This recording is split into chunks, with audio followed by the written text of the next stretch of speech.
Beloved Dragons, I assume, Matt, against the Storm in the Gong? Yes. Okay. MC, your beloved Dragons or Melbourne? Melbourne. Yeah, I think Melbourne too. Watching them last week, they were so impressive against Parramatta. I did pick the Cowboys, by the way. Yeah, no, that was a fair tip. 28-2 at half-time down. In the end, the West Tigers beat Matthews Cowboys 44 points to 16 at a packed Leichhardt Oval. Keep the texts coming on 0467 920 222. We're 2 hours away from kickoff. Penrith v Cronulla. Let's head to the Gong. Glenn Lauder, good afternoon. Andrew, good afternoon to you, and I can report with pride that he's in a good mood. There's no sign of any snapping at this stage. He's just had a feed, so he's no longer hangry, which is good news. A big feed of pasta, and I get the feeling that Luke Lewis is excited about the footy that's ahead of him over the next 80 minutes with the St.George Illawarra Dragons at home for the first time this season, after coming off the back of that golden point loss to the Bulldogs in Vegas, up against, wow, a red-hot Melbourne team after that outstanding performance in round one against the Parramatta Eels. We'll get down to Kiana Takarangi on the sideline in just a few moments. But, Louis, great to see you for the first time in 2026. Are you well? Are you happy? Are you looking forward to this one? I am well. I am happy. It was great to hear the boys' beautiful voices on the radio just there, and I don't have a snap me, but maybe every now and then. So when Jonty doesn't bring his sandwiches. Yeah, that's right. Sunday sandwiches. If he doesn't rock up with a sandwich, I get a little bit angry, but I love Jonty. I love the boys. I love our job. It's the best job in the world, and here we are now, sitting right on halfway. We're about, 15 metres away from all the action. We're about to call an awesome game of footy. It's perfect weather down here. A little bit of wind.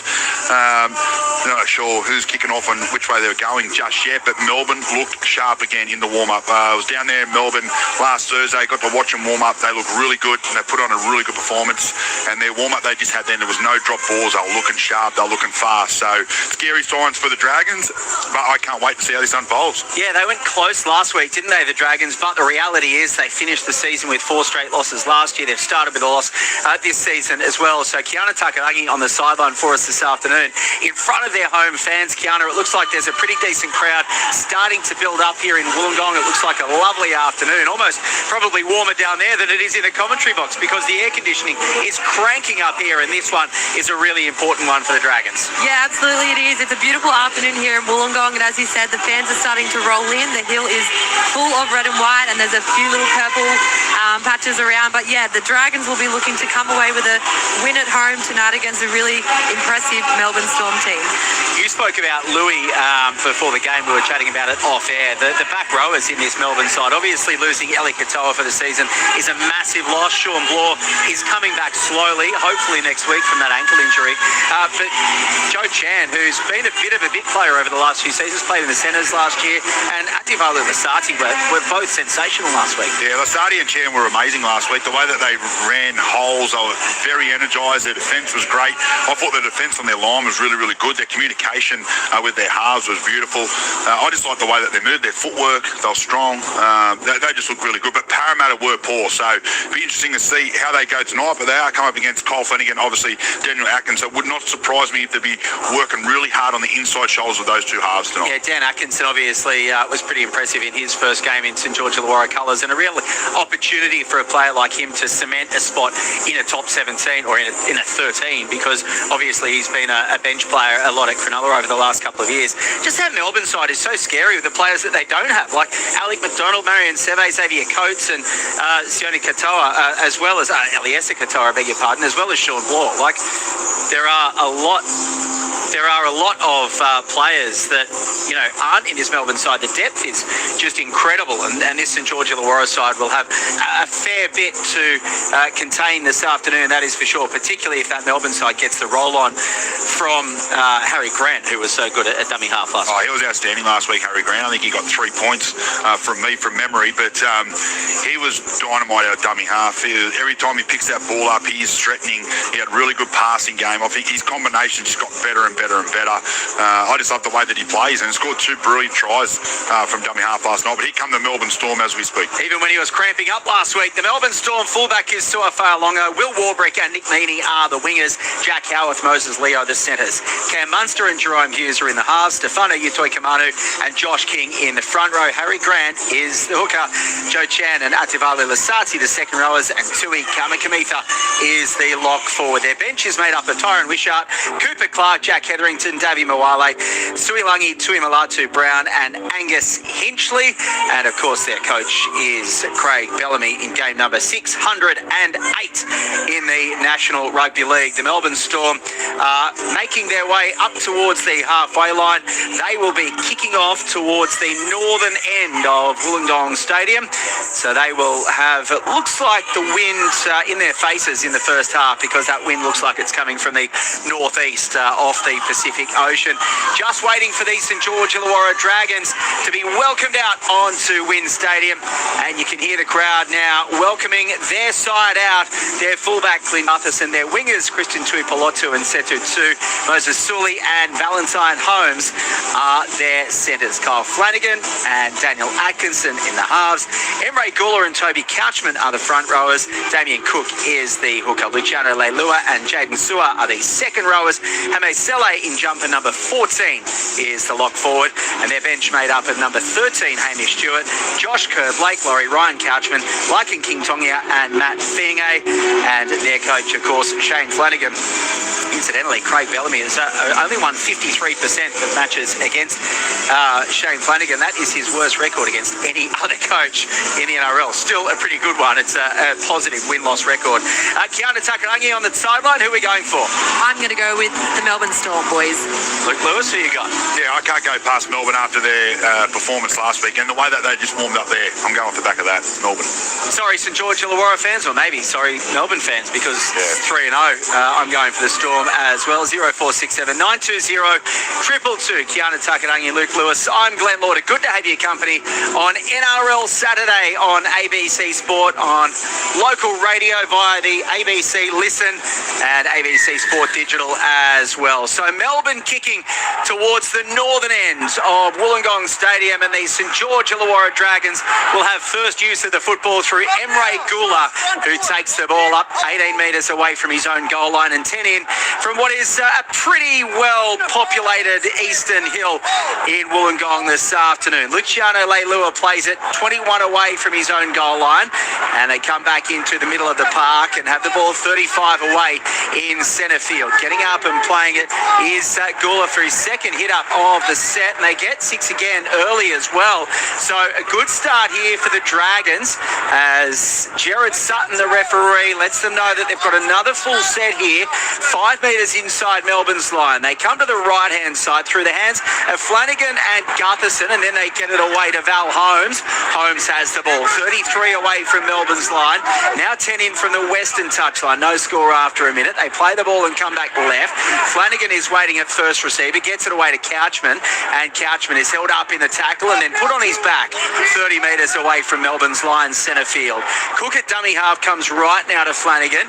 Dummies, then gets it out the back to Val Holmes, and it's a good tackle coming over the top by Nick Meaney, wrapping Holmes up 19 away from Melbourne's line. Final play, so they will kick through Flanagan across to that left-hand side. I think it might have been lost forward by Luciano Leilua, picked up by the Melbourne Storm, and they should start this set with a 0 play. In fact, it is going to be play 1, where Fa'alongo will play the ball 10 away from his own goal line, and then they take it up over the 10-metre line. So a chance here for the Dragons to try to box Melbourne down in that red zone. They're 19 away from their own goal line now at the moment, the Melbourne Storm, as Meaney gets up and plays it. One off the ruck, open side right now, and Josh King is met by 3 Dragons players, 23 away from the line in centre field. One off the ruck, open side right now. Utoi Kamanu is 29 away from his own goal line on the final play. Munster has to kick from 30 out into the wind as well, and it's taken on the full by Setu Tu, goes back on the inside to Gutherson, and they keep the ball alive here, the St. George Illawarra side, because Moses Sully will play the ball 31 away from his own goal line after 2.5 minutes, no score. Yeah, pretty good start there by the Dragons, running hard and direct and fighting on the ground to get some set restarts, which work for them. They kick well down the other end of the field. They've got to use this wind to their advantage. You've got to kick nice and early, keep the ball down in that end of the field, and it'll be hard for Melbourne to come out of there. Valentine Holmes, 4 metres short of the halfway line. Cooks at dummy half. They go through the hands. Hame Sele throws it out the back, though. Gutherson tries to pick it up. He loses it forward. It's picked up by Jerome Hughes. And all of a sudden, Melbourne Storm find themselves in the box seat. 31 away from the Dragons' line centre field. They'll come to the left. Adavalu Lasati has the ball for the Storm. He's 20 away from the line. 19 in from the Western touchline. He loses it. But Jared Sutton says there were 2 in the tackle. It was stripped. Melbourne get the penalty. 21 away from the line. No score after 3.5. Yeah, I just singled down there to take the 2, and I think he's looked at me, not Craig Bellamy, sitting right next to us, and they're taking the 2. Luke Lewis is barking instructions to the Melbourne Storm. It happened right in front of you, touchline Kiana Takarangi. Yeah, it was an unlucky error there by Clint Gutherson, but Melbourne Storm are going to take an easy 2 and take the lead for the start of the game. Well, it's a really good outcome for the Melbourne Storm because the Dragons started this one, Louis, really positively. They got to their kick and they kept Melbourne boxed down, forcing Cam Munster to kick from deep inside his own half. Have a listen to Jared Sutton here. If it goes wrong, you won't get a lot of latitude there. Okay, so I think he was just saying... Yeah, I thought it was just pick up and drive, mate, rather than... I didn't think so. Okay, so Harry Grant is asking that there might have been a tackle that was above the horizontal, but he was also telling Harry Grant that there were just a couple of legs in the ruck to keep clear, and there won't be too much latitude if Melbourne continue that. Meany is 19 in from the Western touchline, moves in, makes no mistake. So the Melbourne Storm, thanks to that penalty goal from Nick Meany, after 4.5 minutes of play, lead the St. George Illawarra Dragons 2 points to 0. 0467 920 222 is the text line. Thanks very much to Dion for getting in touch with us so far around the grounds in the there's nothing really happening at the moment. Full time in the AFL, Western Bulldogs defeating GWS 134 to 53.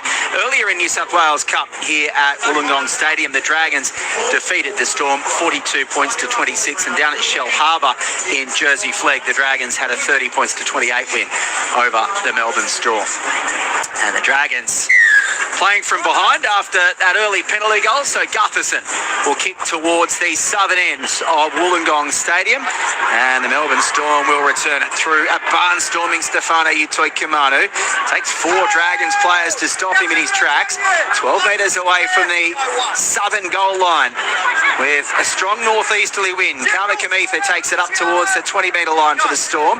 Grant waiting at dummy half, shapes to go left and comes back right for King, and Josh King has the ball 29 away from the line. He gets a few extra post contacts on his knees there, does King, and then a second hit up of this set for Kamikamitha sees the Melbourne Storm to within 11 metres of the halfway line in centre field. Grant a few steps out at dummy half, goes right for Farlongo. He takes the tackle 4 short of the halfway line on the final play for the Melbourne Storm, leading 2 points to 0. So Jerome Hughes will kick down that right channel from 5 metres inside his own territory. It's taken on the full by Gutherson, and he will return it back up just over the 20-metre line, where he'll take the tackle 21 away from his own goal line, 20 in from the eastern touchline. The Dragons trying to get some points here. Tui Pelotu up towards the 30-metre line.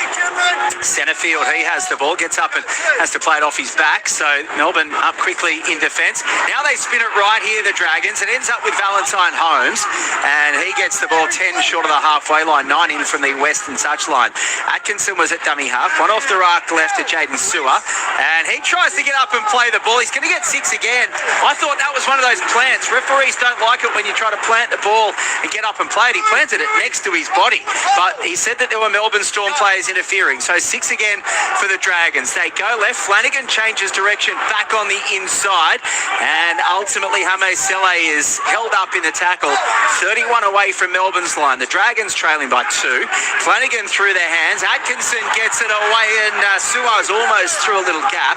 The Melbourne Storm wrap Jaden Suar up, and now Cook goes back left out of dummy half through the hands of Hame Sele, and on it goes now to Flanagan, and that's good strong defending to put Flanagan down 12 away from the Melbourne Storm line. Still trailing by 2, the home side. Cook goes right for Sele through the hands. Atkinson will chip over the top. Holmes is flying through. Suar Faolongo just gets across and does enough to shield the ball over the dead ball line for a 20-metre restart. 2-0 Melbourne lead the Dragons after 7.5. They're looking dangerous, the Dragons, when they get a bit of an opportunity. They're all in the right position, just not getting the execution at the end right. Not a bad little kick, but a little bit too far. Don't get the bounce there, but really smart play there by Suafalongo, just to get himself in a really good position where the Dragons couldn't get to that ball. He gets a seven tackle set. Griffo from Thirroul asks what happened to Pappenhausen. Well, he asked for a release from the club last year and he was granted a release. He was going to go to that rival rugby competition that never ended up happening, and he's taking a bit of a sabbatical. Meantime, his former Melbourne Storm teammates have it 1 metre inside Dragons territory through Utoi Kamanu. Left-hand side, Munster at first receiver, then King. Gets an offload for Fa'alongo to pick up one bounce.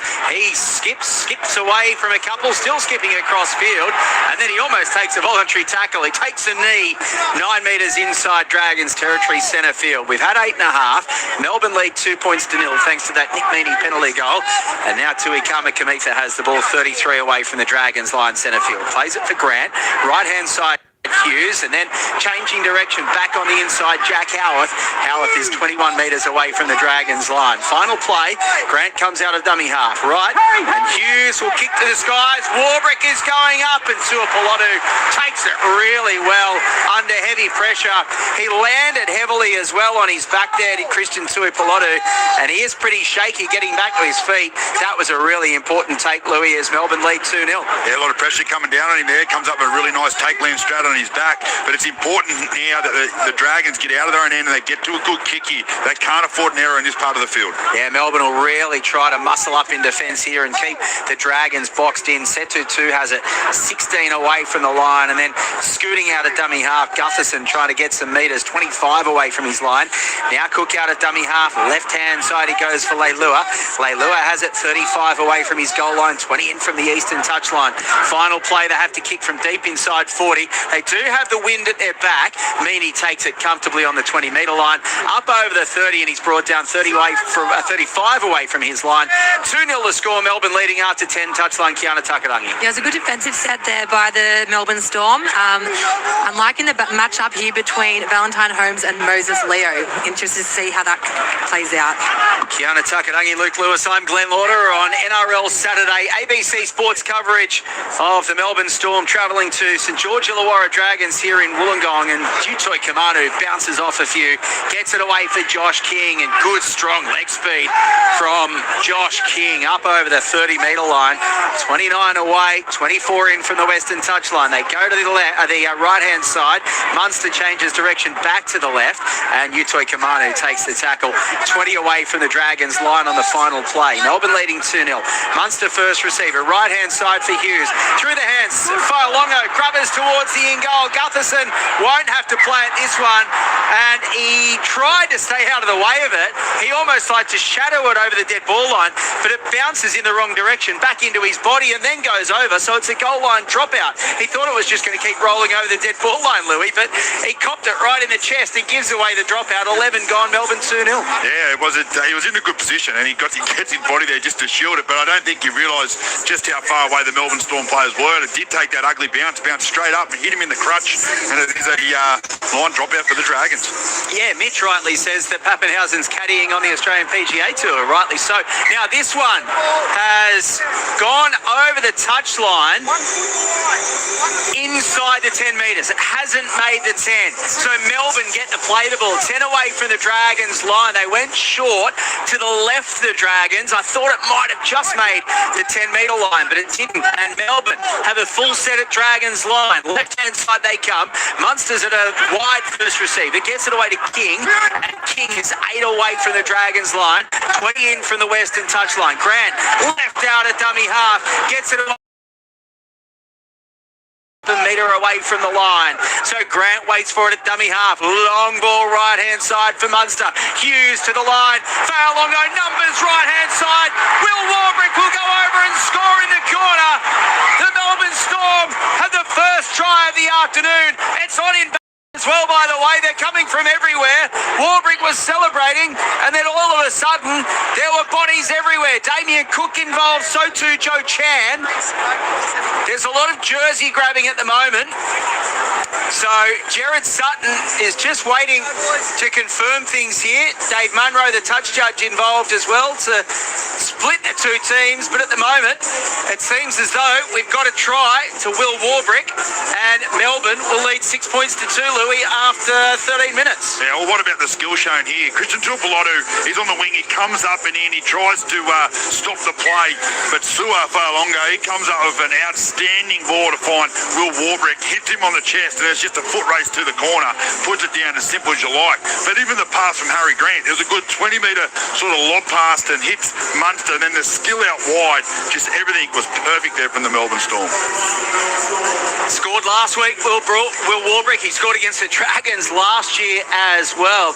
He actually scored a hat-trick here in 2023 inside the first half, so he might be on track again this afternoon. But Kiana Takarangi, lovely ball movement from the Melbourne Storm. Yeah, absolutely. They'd taken a little shift to the short side on the play before, so the Dragons defence had squeezed in, and they've just done really well to get the ball all the way to the other side to find some points. So a tough one from the touchline for Nick Meaney. Right in front of the Dragons faithful over on the hill.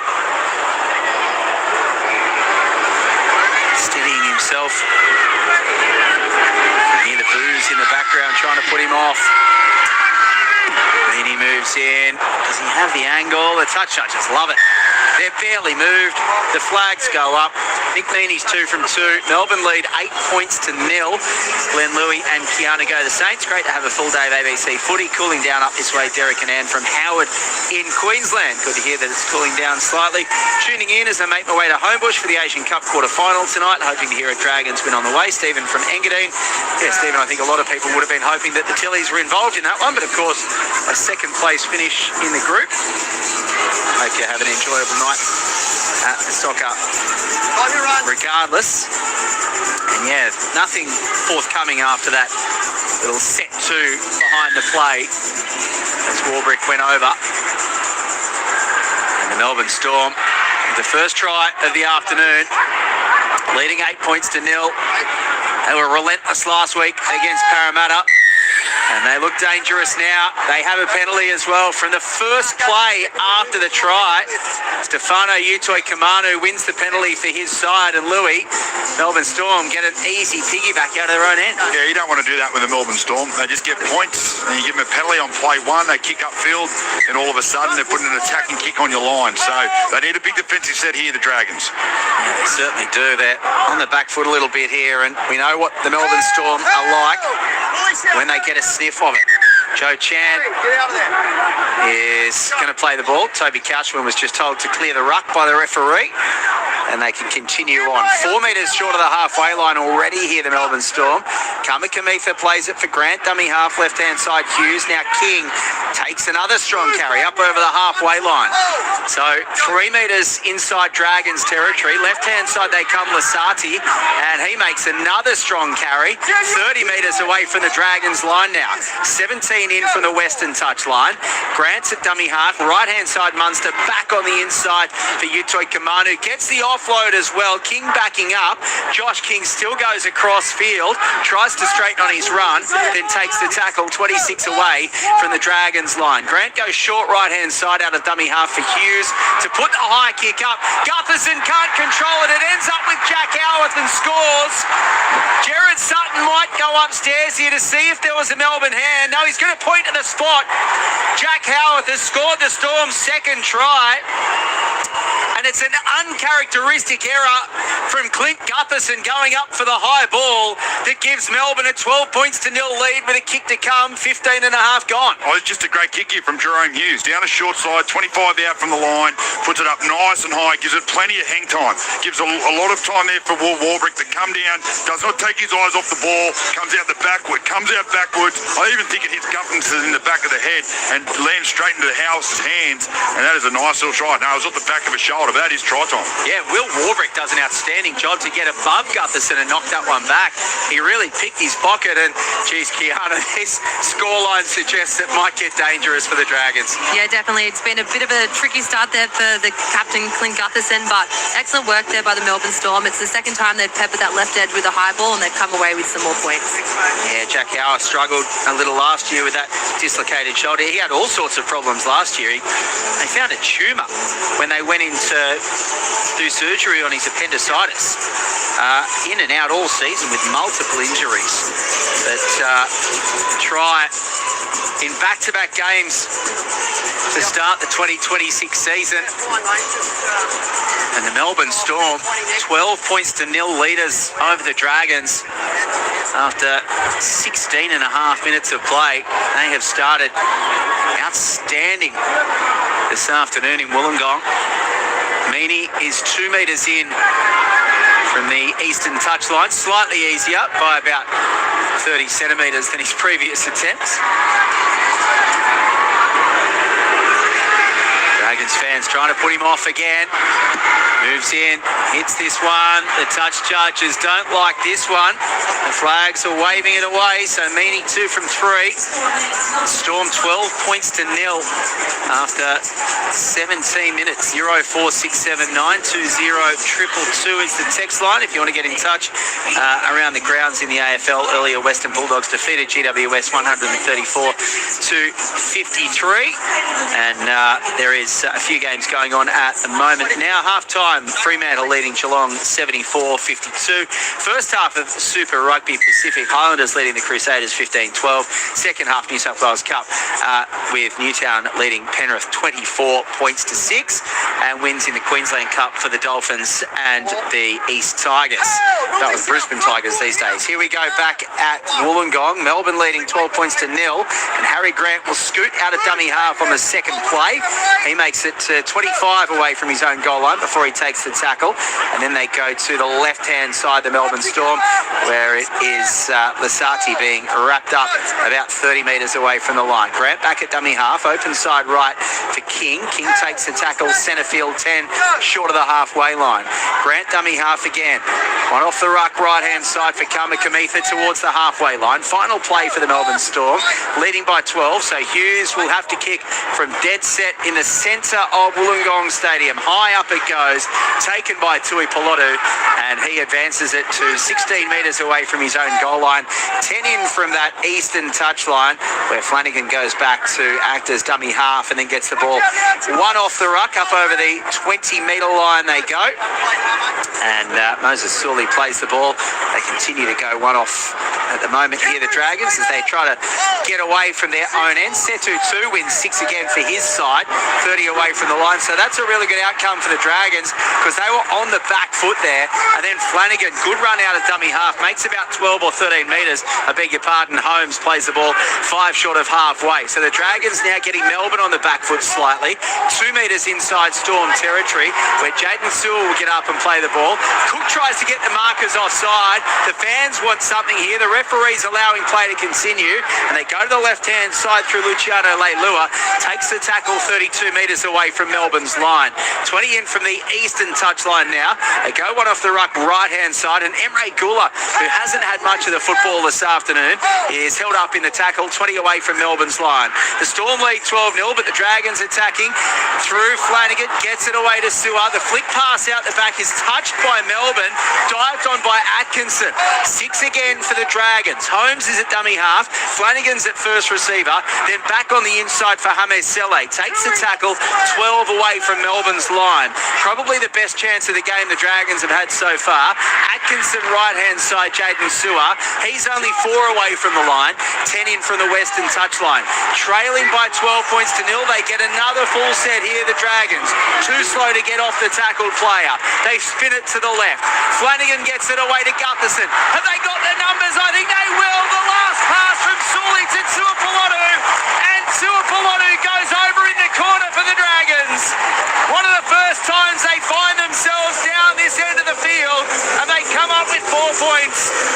A quarter of the way through this game, Melbourne 12, St.George Illawarra 4, who've got a kick to come. Yeah, well, the Dragons drive back and exactly what they needed. It wasn't going their way. They finally fight for a quick play the ball on the ground. They get get a couple of set restarts that gets him in perfect field position. And this is just a simple shift from one side of the field to the other.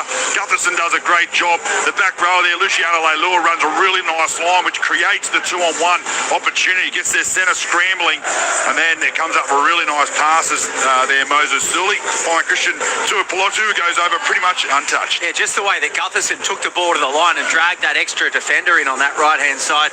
Geez, Kiana the Dragons would be delighted with that, given that the start that Melbourne have made. Yeah, definitely. The crowd has gone nuts when he's crossed the try line there. But as you mentioned, Gutho, that one extra second probably digging into the line, just giving his outside men some space, and really good to see them get across the try line.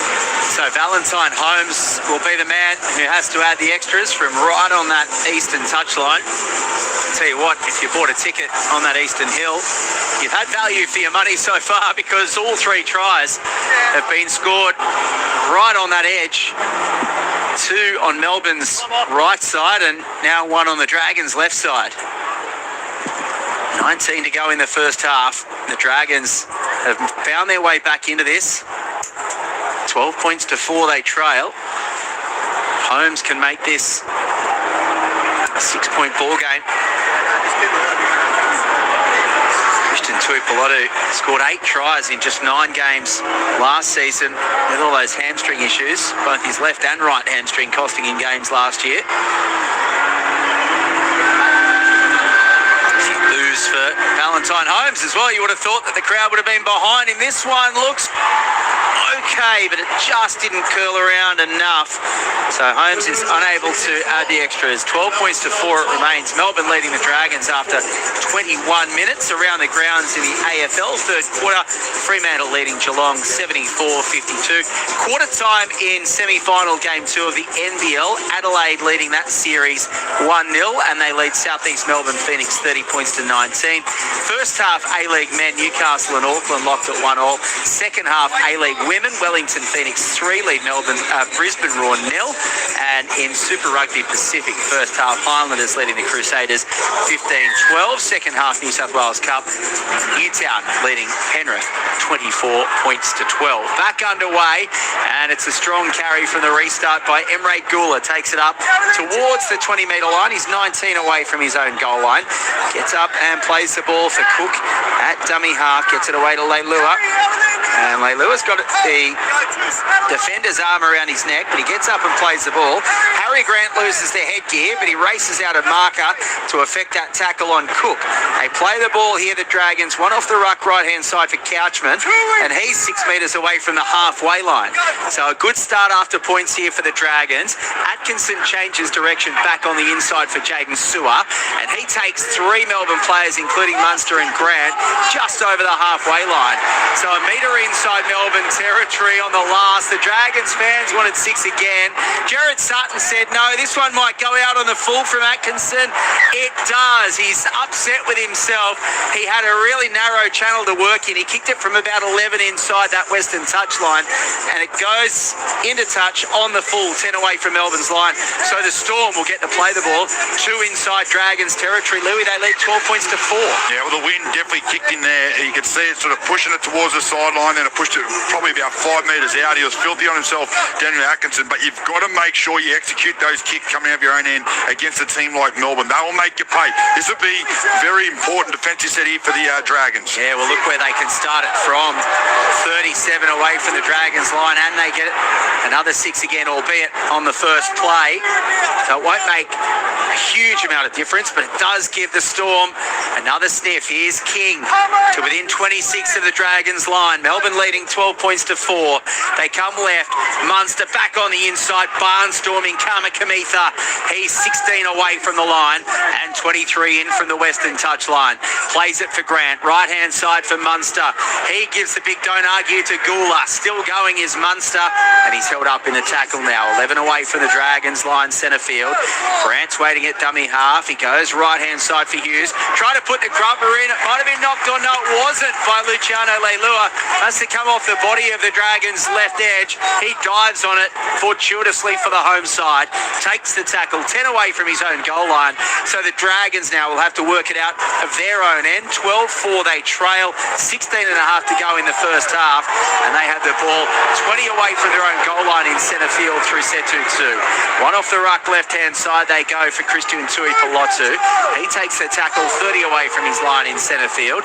Dragons fans not happy with the 10 metres being kept here by Jared Sutton, but the St.George Illawarra side had the ball a metre short of the halfway line. Getting up and playing it is Luciano Leilua. Now they come to the right-hand side. Quickly through hands, Valentine Holmes throws one forward. It ends up with Setu 2, and the Melbourne Storm will get the scrum feed 8 metres inside Dragons territory. Look, we're right in front of it, Louis. It was clearly forward. And Melbourne get the scrum leading 12 points to 4 with 15 and a half to go first half. Yeah, that was about 2.5 metres forward. But good pick up, and I'm glad they did pick it up because I thought they were going to let it go. But you couldn't let that one go. But it's, look, another mistake for the Dragons. Last time they kicked out the full, gave the Melbourne a start here. This time they come up forward pass, almost in the identical spot of where Melbourne got to start their last set. And I think they're due for a try here, the Melbourne Storm. Well, this is old school. They've elected to have the scrum 10 in from the western touchline. We don't see it too often. It's usually either they elect 20 metres or in the centre of the field.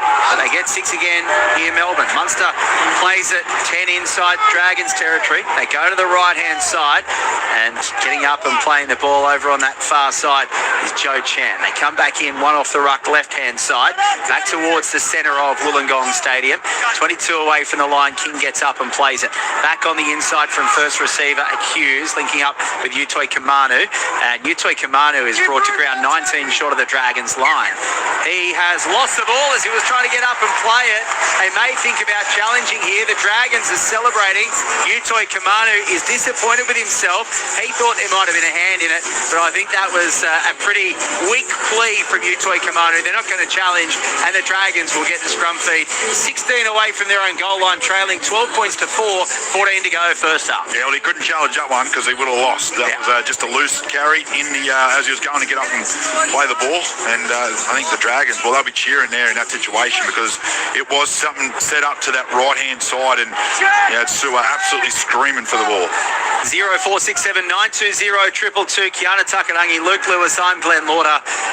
NRL Saturday on ABC Sport. The Dragons with the ball 25 away from their own goal line, trailing the Melbourne Storm 12 points to 4. They are now 14 short of the halfway line. Getting up and playing it is Jaden Sua. And then to the left-hand side through the centre of the park, Clint Gutherson is on his back, about 5 short of the halfway line. Hook at dummy half. Left-hand side he goes now for Ryan Couchman on the park. Good offload as well for Couchman. Gets it away to Gutherson, but Gutherson loses his footing as he goes up over the 40-metre line. 33 away from Melbourne's line. They come back to the open side where Flanagan will go to the skies down that left-hand channel. It's well taken, and it's brought back by Sua Fa'alongo, who no longer has the headgear on either, and he will play the ball about 12 away from his own goal line. They get up and take it up towards the 20-metre line, and Warbrick takes the tackle. Hughes is at dummy half, and he goes right-hand side. Jack Howarth backs into traffic up over the 30-metre line. Waiting for it at dummy half is Grant. Gets it away to Nick Meaney, and Meaney is 9 short of the halfway line. Grant waiting for it at dummy half again. Scoops it up one-handed, then back on the inside for Fa'alongo, who's ditched the headgear, and he has it 2 inside Dragons territory on the final play. Melbourne leading 12-4, 12 and a half to go first half. Hughes goes to the skies from just inside Dragons territory. Tui Pilotu waits for it, takes it comfortably, and then takes the tackle. 19 away from his own goal line, trailing 12 points to 4, 12 to go first half. Touchline, Kiana Takarangi. Yeah, the Dragons boys are having to roll up their sleeves here. It was a good kick there by Melbourne Storm, putting them in their corner. So, yeah, it's a good battle out here, boys. Now, I thought Harry Grant might have been injured, but I think he was just trying to stay out of the way of the play the ball. He couldn't quite get square at marker, but he had his head in the turf and his arms out by his side. I didn't know what was going on there. The Dragons have the ball 10 short of the halfway line. That's a strong carry from Jaden Sua. He's put on his back now, 8 short of halfway. The Dragons get 6 again. The fans wanted it, and this time Jared Sutton, listen. Left-hand side they go for Gutherson. He's only a metre short of the halfway line. They've got a full set here to the St. George Illawarra Dragons, trailing 12 points to 4. Left-hand side they have it through Leilua. Strong contact again over on that eastern side. He's 10 inside Melbourne territory. Cook at dummy half. Right for Flanagan. Now through the hands of Ryan to Toby. The Couchman's linking up, and Toby has the ball 31 away from the line in centre field. Cook's at dummy half. Left-hand side, dummy and going straight through is Hamish Stewart. Now he's got Ryan Couchman left, and Ryan Couchman is centimetres away from the line. He gets up and plays the ball. Cook at dummy half. Long ball out for Flanagan, gets it away. They've got numbers on the right-hand side. Atkinson, long ball over the top, and Valentine Holmes does the rest. Scores for the Dragons on the right edge. And after giving up the first 2 tries of the afternoon, St. George Illawarra are well back in it. 10:40 to go in the first half. Melbourne 12, St. George Illawarra 8 with a kick to come. Well, that was just too easy for the Dragons. Hamish Stewart gets the ball off the ruck, just looks to his left, throws a dummy, and there's a huge gap. The Melbourne Storm did well to scramble and stop that try, but then they quickly flew the ball out to the right edge where the ball needed to go. Daniel Axon gets the ball in his hand, comes off his right. I thought he was going to go by himself.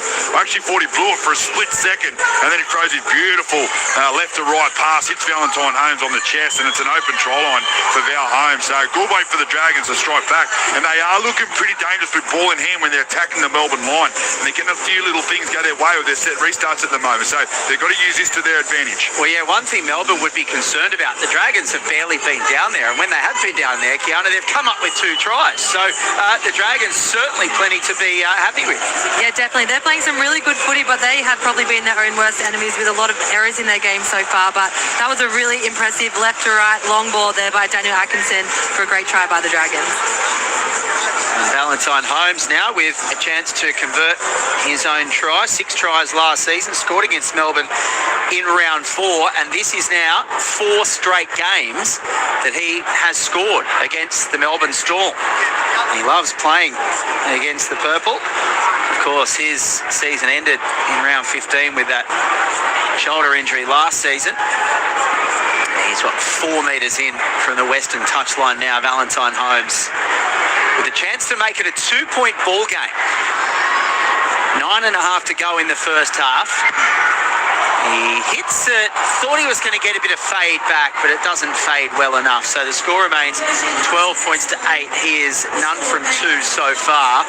0, 4, 6, 7, 9, 2, 0, 222. Rocky says, I'm sorry, but Flanagan's kick choice is atrocious. You must compete on every play, surely.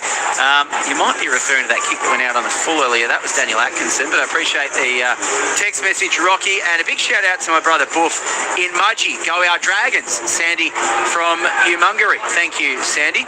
Speaking of the Mudgee Dragons, I saw a retro video yesterday of the Mudgee Dragons versus the Oberon Tigers. Louis, it was one of the greatest brawls I have ever seen. I think it was in the mid-70s, and they went for minutes. It was quite incredible. I certainly wouldn't encourage anything like that these days, but I'll tell you what, it was ruthless. Anyway, thank you for your text message, Boof. I appreciate that one. Sandy, I beg your pardon. A shout out to Boof. Back here, the Dragons have the ball 21 metres away from their own goal line. Now, the fans are complaining that Moses Sully was dragged back onto his back after the tackle was completed. They don't get 6 again, and they had the ball through Ryan Couchman, 31 away from his own goal line in centre field. Now here comes Jaden Sewer, who's been really lively this afternoon. Good strong carry. He's 4 metres short of the halfway line. So the Dragons have got the Storm on the back foot a little bit here. Stewart goes left-hand side. Flanagan gets it away to Leilua, and Leilua is 11 inside Melbourne territory on the final play. 12 points to 8 Melbourne lead. We've got 8.5 left in the first half. Jeez, it's gone quick. High ball up through the middle. Warbrick comes through, takes it well, and then he's met simultaneously 9 away from his own goal line by the chasing Flanagan off his own kick. So a good kick chase there by Kyle Flanagan. And now it's the Dragons' turn to try to keep Melbourne boxed down here and try to get ball back in good field position. Melbourne on play 3 are only 15 metres away from their own goal line. Getting up and playing it is Moses Leo. Barely touched the ball this afternoon. And now Mini makes it up to the 30-metre line before he's tackled. Plays it for Grant. Right-hand side he goes to Munster. And Munster's pass continues on to the middle of the field, where 10 metres short of the halfway line, getting up and playing the ball, is Cooper Clark. Now they go right-hand side, kicking from inside 40, but it's direct, straight down the ground for Gutherson, takes it on the 10-metre line. And now Tui Pilotu back into the middle of the field, takes the tackle, 21 away from his own line. The Dragons getting up and playing the ball and trying to get some forward momentum here. Setu 2, that's a good strong carry. Setu 2 makes it up 35 away from his own goal line. Centerfield plays it for Cook. Left-hand side he goes, and 6 short of the halfway line is Josh Kerr. Quick play the ball as well. Cook scoots out of dummy half, and he's 8 inside Melbourne's territory. Another quick play the ball. They come right. Ryan Couchman's waiting at first receiver. Gets the offload away as well. Gutherson, the basketball pass over the top, and Jaden Suar, the flick pass. Holmes has to try to catch it one-handed. It flicked off the fingertips of Holmes, but he got it at the second attempt.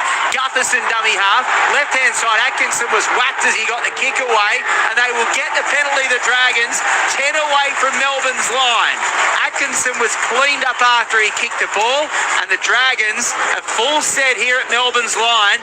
12 points to 8, Melbourne leads, 6.5 to go first half. Yeah, not much in that. I don't reckon it was a penalty personally, but he comes out, he's hard, he's still got the ball in there.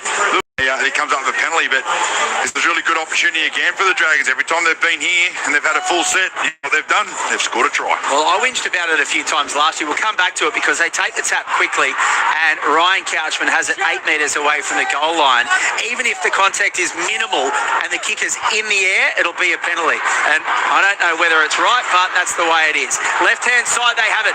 What a run this is from Luciano Leilua to within a metre of the goal line. Gets up and plays it for Cook dummy half. Right for Flanagan. Dummies goes himself towards the line. He's a metre away.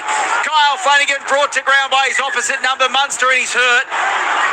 They will call timeout because Kyle Flanagan has remained on the deck.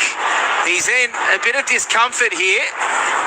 Clutching, I think, at one of his legs, but... I got a funny feeling it might be the uncomfortable part when Mangan... Oh, okay, yeah. I was sort of wondering where it was. I couldn't quite see the contacts. Is he clutching at his left leg, I think?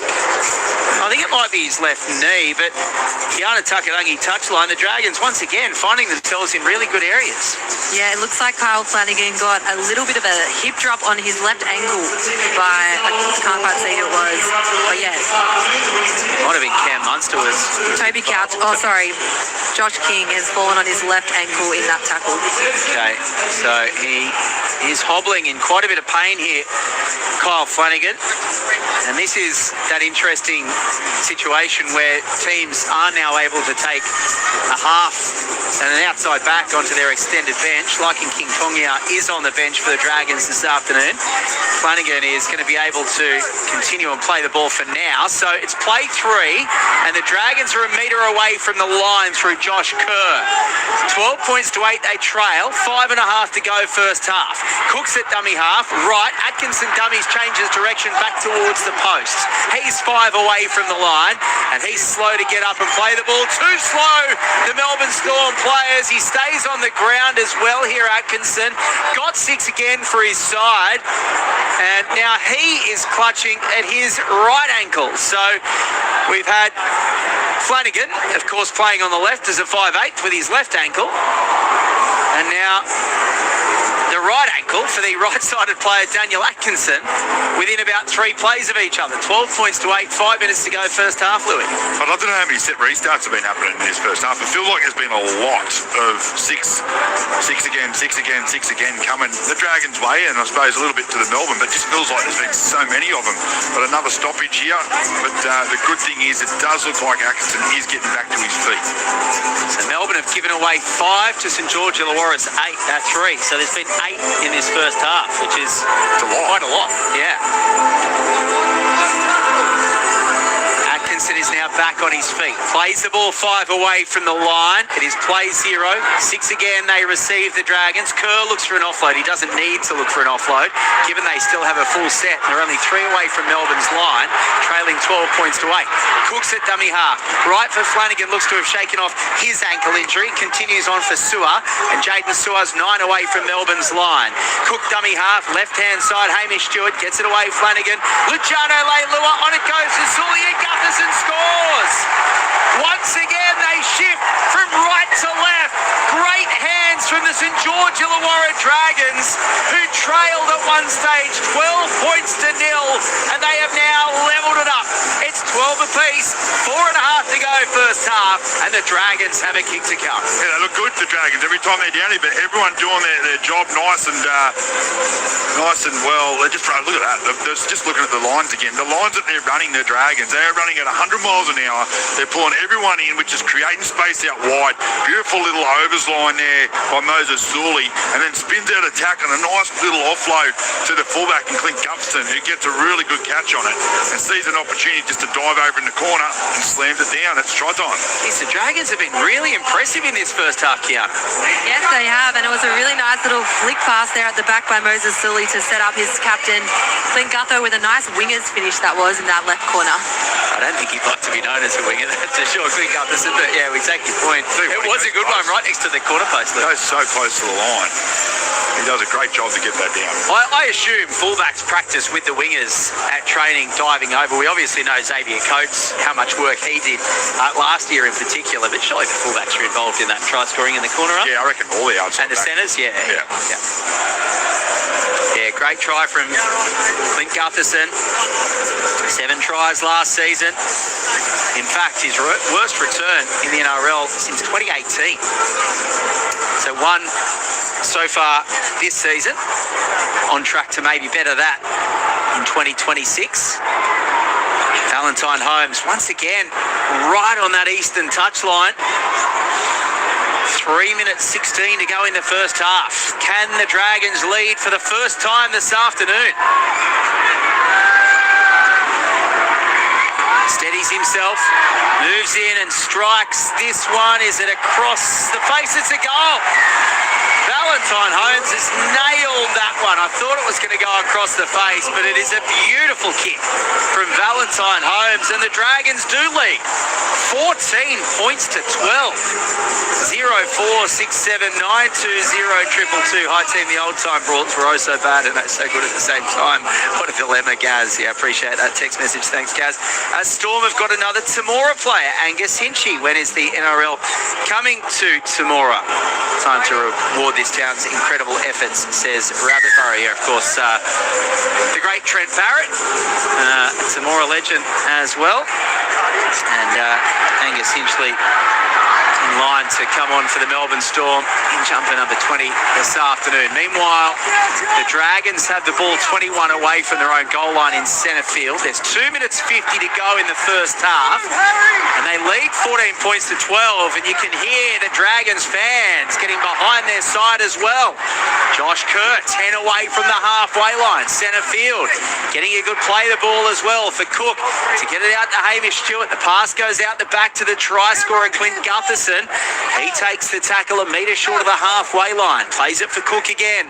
Left-hand side for Jaden Sewer. Another strong carry from Sewer. 10 inside Melbourne's territory. Cook's at dummy half. Final play. So Atkinson goes to the skies. They're coming through, waiting for it, but losing it is Mini backwards. It goes straight through the hands. And then Sewer Fa'alongo has to clean up with Setu diving on the top of him. That was almost... Oh, now they have lost the ball. I was going to say, no, it's going to be 2 in the tackle. Moses Leo has had the ball stripped out of his hands. It's all happened in that first play of this set after points. And Melbourne will get the penalty. 11 away from their own goal line. A minute 40 first half to go. They trail 12 points to 14. Well, Melbourne Did that because they're look lost at the moment. They're shell shocked, but the Dragons are running harder. They've got a little bit more energy in their chase. Their line speed is great, and Melbourne just don't know how to sort of combat that at the moment. So they really needed that penalty to get them out of their own end. So St.George Illawarra have a minute 20 to ensure that they maintain this lead going into half-time. Melbourne are 13 short of the halfway line with a full set with the ball in their hands. Lasati plays it, and then strong carry from Hetherington on the park for the Melbourne Storm now. Arriving from Newcastle, of course, Jack Hetherington in the off-season. They spin it through the hands to the right-hand side, trying to make something happen in these last few seconds. Chan tries to get a quick play the ball, and he'll get a penalty. They were holding him down. Once again, I thought he might have tried to plant as he got to his feet. Hughes takes a quick tap, goes up over the 40, 31 away from the Dragons line. There's 42 seconds left in the first half, and Melbourne are 22 away from the Dragons line. Cooper Clark gets up and plays the ball for Grant. One-handed pick-up dummy half left. Lasati bounces off Valentine Holmes.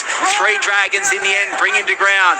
There's 12 metres separating the Melbourne Storm and the goal line, and they have a full set of 6 here, but they won't be able to complete it time-wise. Can they get over the line with 15 seconds left? Cooper Clark plays it 3 away from the line. Harry Grant goes himself and scores out of dummy half. Oh, the cream rises to the top. The best hooker in the world scores the try out of dummy half that will give Melbourne a half-time lead at 16-14 with a kick to come, 20 in from the western touchline. Well, that is a coach killer. That's exactly what the Dragons would have worked on all week. Harry Grant, especially, I know Shane Flanagan. Harry Grant will run. Harry Grant will run. Close to the line, he's going to go. Don't get lazy. We've, 3 seconds left on the clock. They all look up to their left. They get lazy at marker. Harry Grant just does a little bit of a show to the right, comes back out to the left, gets down low, and scores a try. That is beautiful work by Harry Grant. And just, the Dragons did such a good job to get back in this game, and they let that soft try in. If ever there's a time Harry Grant's going to run out of dummy half, it's the final play before half-time. The markers had to be aware of that, Louis. Oh, yeah, attention to detail there, and they let that Simon really let it go. Can't believe that they switched off there. You knew that he was going to run in that situation. You could see it, the way that it was building up. It was all for Harry Grant. It's not often Louis gets speechless, but that has left him just about speechless. We'll get down to Kiana in just a moment because Nick Mini is about to move in and strike this one from 19 in from the western touchline to make it 18 points to 14 at halftime. He makes no mistake. Kiana Takanangi, that is a disaster for the Dragons on the stroke of halftime. Yeah, absolutely. The Dragons were doing so well. They had all the momentum in the game, but yeah, right at the end, switching off. I think it was Clint Gutherson and Hamish Stewart. They both went left, and Harry Grant just said, I'm going to go the other way. So yeah, unfortunate there for the Dragons, but great half of footy. So 18 points to 14.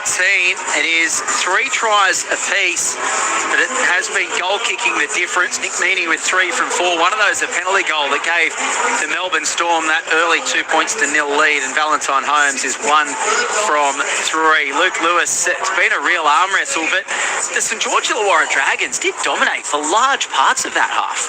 They did. They did a very good job to get out of their own end. They ran hard, direct. They were fighting on their on the ground a lot. That was giving them a couple of set restarts, which I think helped a lot. They kicked pretty well, but every time they got inside that 20-metre zone on the Melbourne's goal line, they scored tries. They made Melbourne pay. So that's a good sign for the Dragons. Very bad signs for the Melbourne Storm.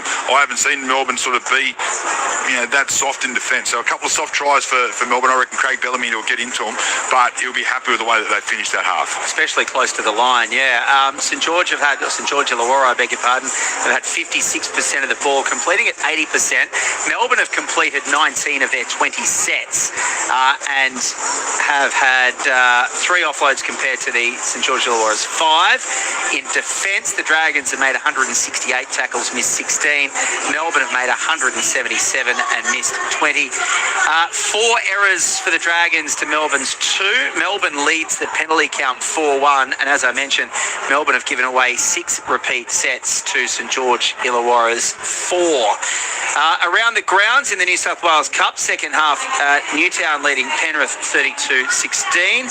In the AFL, third quarter, Fremantle leading Geelong 95-85. Second half, Super Rugby Pacific, the Crusaders 19, leading the Highlanders 18. Second quarter of that NBL semi-final, second game, Adelaide leading Southeast Melbourne 53-38. They already lead that series 1-0. Perth plays Sydney in the other semi-final series later tonight in game 2, with Sydney leading that series 1-0. Second half in the A-League men's, Auckland has scored to lead Newcastle 2-1. And first half, Melbourne victory, Western Sydney no score in the A-League women. Here at Wynn Stadium in Wollongong, it is the Melbourne Storm through tries to Will Warbrick, Jack Howarth and Harry Grant. Nick Meaney has kicked 3 from 4, while the Dragons, Kristen Tuipulotu, Valentine Holmes and Clint Gutherson, the try scorers. Holmes 1 from 3. Half-time, it is the Melbourne Storm leading 18 points to 14. Next to Bathurst to get a preview of the Panthers clash against Cronulla with Andrew Moore, Matthew Elliott and Michael Carianis. But first to the ABC Newsroom.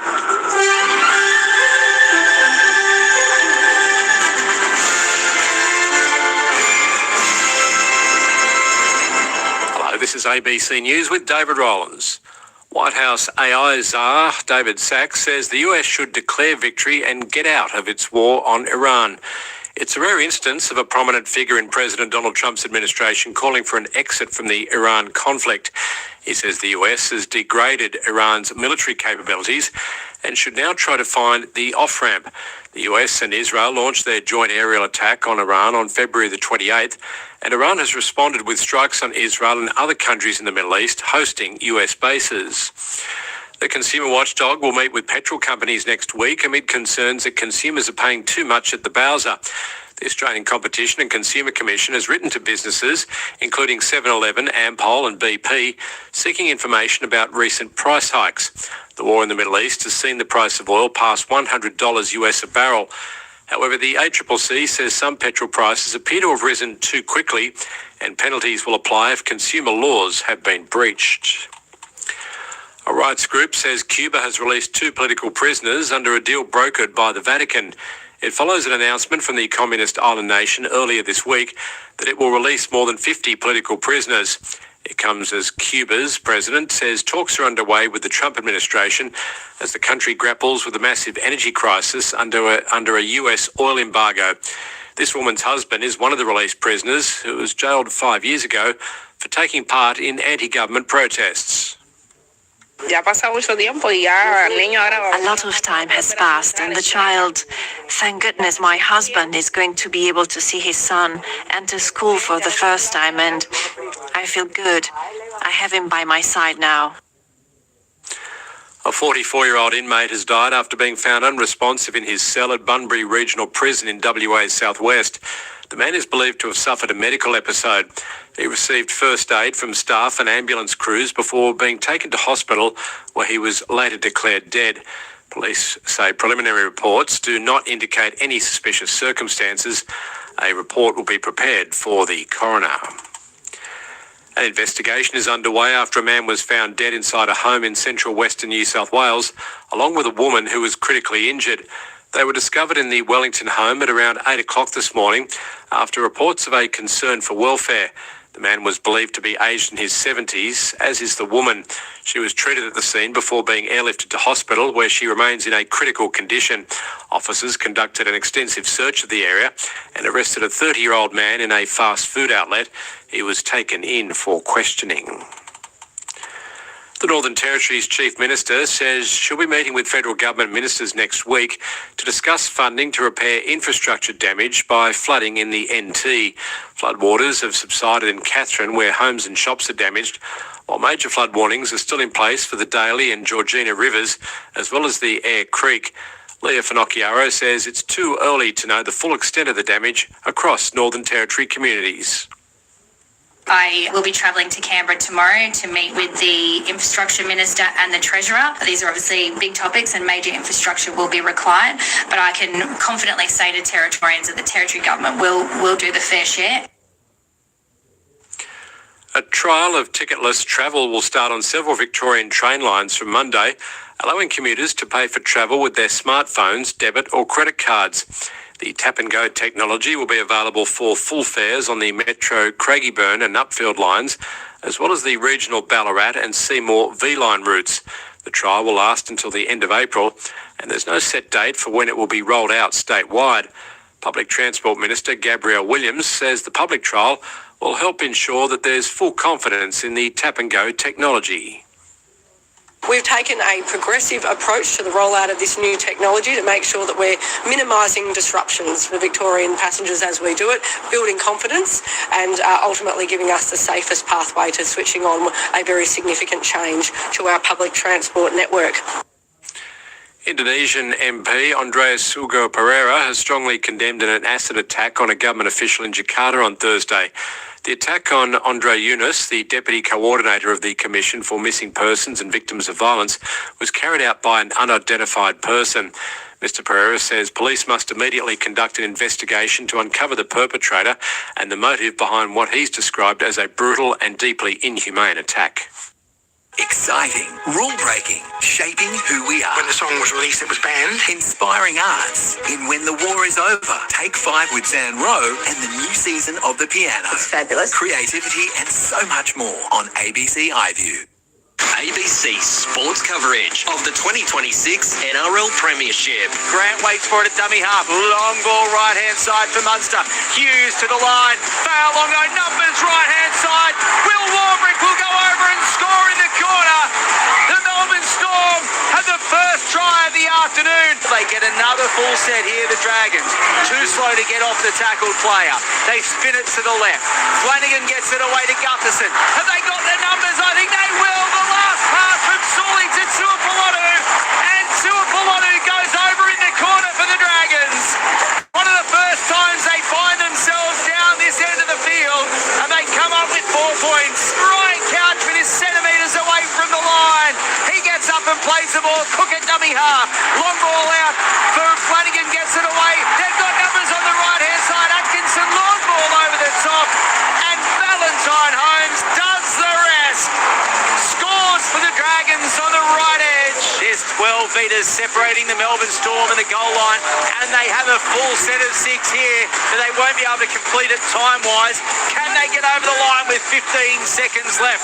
Cooper Clark plays it 3 away from the line. Harry Grant goes himself and scores out of dummy half. Oh, the cream rises to the top. The best hooker in the world scores the try out of dummy half that will give Melbourne a half-time lead. ABC sports coverage of the 2026 NRL Premiership. Yeah, really topsy-turvy clash in Wollongong that sees Melbourne lead 18 points to 14 over the Dragons at half-time. Next, we're heading bush out to Bathurst, where it is the Penrith Panthers taking their home game as they do every year against the Cronulla Sharks. There for us this evening, Michael Carianis, Matthew Elliott and Andrew Moore. G'day again, Andrew. Morning, Glenn. Yeah, beautiful afternoon or early evening here at Carrington Park. It's a sellout crowd as it normally is. Still 23 degrees for this big matchup between Penrith and Cronulla Sutherland. Team news through, and there are no changes to either team for Penrith or the Sharkies. Referee will be Ashley Klein with Chris Butler in the bunker. Penrith coming off a whitewash win or a shutout win over the Brisbane Broncos, and the Sharkies a magnificent easy win over the Gold Coast last Saturday at Shark Park. Matthew Elliott, former NRL coach at 3 clubs, a grand final player with St.George, is with us. Matty, great to see you again here in Bathurst. The scene is set for something special, isn't it, with a great crowd, great atmosphere, and what should be a great game. A special day as well, Andrew, with fantastic weather, and as you've already shared with our listeners, the field's looking in great nick, and we've got 2 elite teams in the competition, so I'm just a little concerned about what's going up here at the commentary desk at the moment. Well, Michael Cariatis, speaking of concerns, welcome back, Michael. What's the expectations of this game for you, Penrith and Cronulla, after what we saw in round 1? Yeah, high quality, and as Matty said, great conditions for both sides. And I don't think enough credit was given performance at Cronulla, how well they played last week. The Titans were obviously really poor, but, you know, the big thing for Cronulla was the three best players were Wood Kennedy, Nico Hines and Braden Trindle. And if they're to do anything in this competition, two of those three need to be out of their best players every week, right? Because we know what Blake Brayley's going to do. We know what Adam Fanua-Blake's going to do. But the real X factor for Cronulla and the question marks over them is they're 1, 6 and 7, but they were outstanding last week. And a key thing and a key trigger for Cronulla is ruck speed. And they're playing against the team best in the competition that know how to control that. So it's going to be a fine balance. It's going to be such a great contest. Well, Matty, I'll almost see and raise MC's point, because the best three for Penrith last week were Dylan Edwards, Nathan Cleary and Isaiah Yeo. Talk about three crucial players. Absolutely. And when Nathan Cleary's at his best, it makes it easier for those other two to be elite as well. But, you know, again, it's that momentum going forward, and what they're going to try and do for sure. The Panthers are going to try and squeeze the life out of the Cronulla Sharks. We're broadcasting from the back of the grandstand here, as we do every year, and it's wonderful, you know, mixing with people. We're right here with people in the paid seats. There are a couple of police officers just out the back of us. They look like they're searching for someone. Michael, why are you avoiding their gaze? I'll be a good boy today. Yeah, well, this could be an historic challenge. They're looking over here now, mate. I've just ducked down. So who are you tipping, MC? I think Penrith, yeah. Like, I just, off the back of what we saw from both sides last week, but I think this game of the round should be an awesome encounter. Did Cronulla have to prove something to you, Matty? They've lost 9 out of their last 10 to Penrith. They don't have to prove anything to me. They have to prove it to themselves, Andrew. This has been their challenge for the last 3 years, is beating teams that sit in the top echelon of the competition. So they get an opportunity today, you know, to really show that they have taken the next steps that they've been talking about, you know, off the field all pre-season. I was, Michael, just looking at the benches. That's a really good bench the Sharks have. And we've said the same thing for several years now. Yeah, I keep banging on about this. I think if you went and ranked every player from, you know, 1 to 22, Cronulla would almost finish on top of the rest of the competition, because they've got a really even distribution of talent in their squad. But the question marks has always been, did they have enough for those players to go to the next level? And Braden Trindle showed that last week that he could. Who are you tipping? Penrith. Sharks. I'll tip Penrith as well. So there you have it, Glenn. The stage is set in about an hour's time for what should be a great finale to this Saturday. Have you got a good one there in the Gong, mate? Yeah, we do. Thank you, Andrew. Looking forward to listening to yours on the extensive drive home. Louis got the short drive this evening. But yeah, should be a cracker out in Bathurst. This one is shaping up to be a cracker as well. Just 4 points separating the Melbourne Storm and the St.George Illawarra Dragons at halftime. Melbourne leading 18 points to 14. They led 2-0. They led 12-0. Then the Dragons came back to lead 14-12 before that try right on the stroke of half-time to Harry Grant gave the Storm the lead. 0467 920 222 is the text line. Just going through some of the stat leaders from the first half. Damien Cook making 32 tackles and Harry Grant 28 tackles. Jaden Suar running for 122 metres and Luciano Leilua running for 90 metres. So the edge back rowers for St. George Illawarra leading the way. Josh King 82 metres for the Melbourne Storm. So we're back underway in the second half between the Dragons and the Melbourne Storm. NRL Saturday on ABC Sports sees Josh King take the first hit up in the second half of the Melbourne Storm, and he's tackled 12 metres away from his own goal line. Left-hand side they go. Hetherington takes it up to the 20-metre line, and he's put on his back right in centre field. He'll play the ball for Grant at dummy half, and then he goes open side right, one off the ruck for Clark. Cooper Clark gets up and plays it 27 away from the line. Left-hand side, Munster back on the inside for Lasati, and Lasati is taken to ground 33 away from his line, 15 in from the eastern hill. Now they come back open side, and Farlongo's decided to put the headgear back on again. He lost it for a while there in the first half. He's held 8 short of halfway on the final play. Hughes will kick from just inside 40. They've got the wind at their backs in the second half, and this one is taken by Tui Palottu, 10 away from his own goal line. He's put the hair in a bun in the second half, and he takes the tackle 26 away from his own goal line. It was the long flowing locks in the first half. There's quite a few of them with a similar haircut in this Dragons side. And another one, Moses Sully has the ball 31 away from his own line. Left-hand side, they shake. Right-hand side, open side, they go.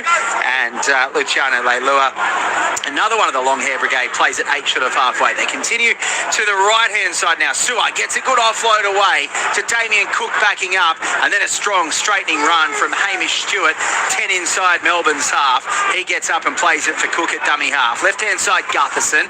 Dummies goes himself. Final play for the Dragons. They're 30 metres away from the Storm's line. 18 points to 14 is the same score as it was at half-time. Atkinson kicks from right to left. Not much space for Tui Pilotu to work in. He takes the catch, then falls over the western touchline. Melbourne will get the ball back 18 away from their own goal line. It is 18 points to 14. The Storm leading the Dragons. 2 minutes gone, second half. Well, the good thing there for the Dragons is the amount of metres they just made coming out of their own end. They weren't relying on the kick. They got the win in their faces now, but they ran hard. They made some nice metres. They almost come up with an attacking kick there, but the wind did take it really close to the sideline. But they've got to continue to run like that. Run in numbers, run hard and direct, and fight on the play there on the ball. The voice of 2016 Premiership winner Luke Lewis, Kiana Takanangi's on the touchline. My name's Glenn Lauder. This is NRL Saturday on ABC Sport, and Lasati takes it into Dragons territory. Brought to ground 5 away from the halfway line, 20 in from the eastern touchline. Grant at dummy half, goes towards the defensive line and then gets the pass away to Clark, and Clark gets a good offload away. Grant backing up, Hughes on his right-hand side. Fa'alongo chiming in, so too is Jack Howarth, and Howarth is taken to ground, only 9 away from the Dragons line. There's no dummy half. Warbrick gets in there just in the nick of time to flick it off the ground, but it was the last tackle, and there was little the Melbourne Storm could do. Joe Chan at first receiver takes the tackle, and the St. George Illawarra Dragons can come away from their own end through Tui Pilotu, trailing 18 points to 14. There's been 3.5 gone in the second half. Let's get down to the touchline. Kiana Takanangi. Yeah, not sure what happened there by the Melbourne Storm, but it's not a bad place to turn over the footy. But Glenn, what's going on with the boys' hairstyles? And whose do you think is best on this left edge of the Dragons? Oh, they're not good, are they? I mean, I think, well, both Moses Sully and Christian Tui Pilotu have got the scrunchies in at half-time. We saw former Dragon Matt Cooper before the game. He had one going on as well, so it's obviously catching in the Gong. 5 metres inside Melbourne territory on the final play for the Dragons. Atkinson puts the high kick up in the air, waiting for it and taking it is Mini. That's a great chase on that right-hand side for the St. George Illawarra Dragons, with both Setu and Jaden Seward doing the chase. And now Melbourne will have to work hard to get away from their own end. Munster plays the ball 15 away from his own line, and that's another strong hit. Hamish Stewart coming over the top to wrap up Moses Leo. Now here's Fa'alongo trying to find a way forward, but he's brought to ground 24 away from his own goal line. It is already play 4, and they have to try to come up with something here. Hughes is caught with the ball on the last on his own 30-metre line. So it'll be Munster kicking 30 metres out from his own goal line. Oh, it's a good kick. The deep torpedo. It bounces kindly in the end for Gutherson, and Gutherson takes it up almost to the 30-metre line. That is a really good kick, and the bounce, luckily for Gutherson, was a decent one, because that could have caused the Dragons all sorts of troubles. It is Melbourne 18, St. George Illawarra 14, 5 gone second half. Yeah, definitely got hold of that, Cam Munster, and he needed to, because he's an error. Melbourne have picked the ball up after a Tui Pilotu knock on, and the Storm will be able to start this set 27 metres away from the Dragons line. Tui Pilotu just had a big look at the line, and Joe Chan landed on it. Now they come left for Melbourne Storm, and Cooper Clark is 21 metres away from St. George Illawarra's line in centre field. Harry Grant's at dummy half, right for Fa'alongo. Fa'alongo tries to take on a couple of Dragons left side defenders, takes the tackle 10 away from the line. He's only 6 or 7 in from the western touchline, so Warbrick at dummy half comes back open side left. King juggles, holds onto it, takes the tackle, held up 12 short of St. George Illawarra's line. King will play the ball, and Grant will continue to the left-hand side, goes a few metres himself. They're up quickly in defence on the right-hand side of defence, the Dragons, and Moses Leo takes the tackle 5 away. They come back open side right. Munster to Hughes. Hughes steps back onto the right foot. Gets up, goes again. Now he comes right, Faialongo. Ball over the top. Great intercept by Tui Polonu. Takes the tackle 12 away from his own line. But if he didn't jump up to grab that one out of the skies, Will Warbrick would have been over. The Dragons now coming away from their own end. 18-14, the Storm lead after 6.5 second half. Yeah, great setup there by the Melbourne Storm. They had him shot, just had to execute that last pass there from Sua Fa'alongo, but he just couldn't get it over the top, and Will Warbrick would have went over untouched. For great defence again from the Dragons, just kept turning up for each other, and they made the Melbourne Storm come up with that poor pass. Yeah, they're 32 away from their own line now, the Dragons, and this is another strong run through the middle from Couchman. Gets up and plays the ball right-hand side. Atkinson will kick on the final play. From outside 40, it's a deep one. Meany takes it on the full 10 away from his own goal line. Hamish Stewart leading the chase with Flanagan, and Meany takes the tackle 21 away from his own goal line. Munster's at dummy half. Fa'alongo's at first receiver, and he's brought to ground 27 away from his own goal line in centre field. Melbourne lead 18 points to 14. We've had 7.5 of the second half on NRL Saturday here on ABC Sport. Warbrick gets a quick play, the ball 12 short of halfway, and Utoi Kamanu bounces off Jaden Sua and then takes the tackle on the halfway line. Grant goes left. Munster gets it away. Lasati can't find a way through. He's brought to ground on the last 12 inside St.George Illawarra territory. Grant comes right. Hughes puts the kick up in the air. Gutherson and over there on the far side, just getting in the way of each other momentarily, set to two. But two takes the catch in the end and takes the tackle 8 away from his own goal line. So Melbourne now looking to keep the Dragons boxed in their own territory. A real arm wrestle to start this second half. It's been an entertaining game so far. Gutherson is grabbed around the neck of the jersey, around the collar, but the referee says it was okay, and the Dragons will continue going forward. 27 metres away from their own goal line in centre field as Couchman gets up and plays the ball gingerly as well. Ryan Couchman. They go to the right-hand side. Gutherson gets the ball back on the inside, and Val Holmes takes the tackle 13 short of halfway. Final play. So they'll be kicking from inside 40. Atkinson doesn't quite get the power that he wanted to. He is into a pretty stiff breeze, but the Melbourne Storm, it's a great catch and a really good kick return, and Warbrick will play the ball 10 short of halfway. So the arm wrestle slowly coming into Melbourne's favour here, you'd have to say. Play 2, they're only a metre short of halfway through Howarth. Grant dummy half left for Munster, then back on the inside for Meany, and Meany runs into traffic and takes the tackle 8 metres inside Dragons territory. The Storm with an 18 points to 14 lead. That's what it was at half-time. We're now 9 minutes into the second half. Utoi Kamanu has the ball stripped, and I think Jaden Sua had dropped off the tackle there, so Couchman was able to effect a one-on-one. That's a really good play from Ryan Couchman, and good awareness from Jaden Sua to drop off as well. The Dragons get the ball back off the Storm, and St. George Illawarra had the ball through Moses Sully, 8 metres inside their own territory, and they trail 18 points to 14. Play 3 in the middle of the park, Luke Lewis. Yeah, they're definitely just starting to get on top, the Melbourne Storm, but they give away a set restart here as well to the Dragons. So this is a good opportunity in the second half to get some early points. Nice offload too. Yeah, Josh Kerr gets a good offload to Damien Cook, and then now Munster is wrestling there with, I think it's Atkinson it is, who finally takes the tackle, and he plays the ball for Damien Cook. Now they come right-hand side, and you can hear the Dragons fans can sense something here. Ryan Couchman plays it. Left-hand side, Flanagan back on the inside, Josh Kerr returning to the Dragons in 26 from the Dolphins. Cook scoots out at dummy half, gets 6 again, markers not square. He'll play the ball 10 away from Melbourne's line. First time the Dragons have been down here this half. Flanagan shows, goes right to Atkinson. Great ball, Valentine Holmes scores. Oh, Daniel Atkinson, take a bow. That was a beautiful ball that put Valentine Holmes through the gap. He gets his second of the afternoon, improves the position for his own goal kick, and the the Dragons are back level. 18 all kick to come, 11 gone second half. Yeah, well, they make them pay. The Melbourne Storm, once again, the Dragons, they get an opportunity with a full set inside the 20, and they go out to that right edge, and Daniel Atkinson does a great job as he gets the ball.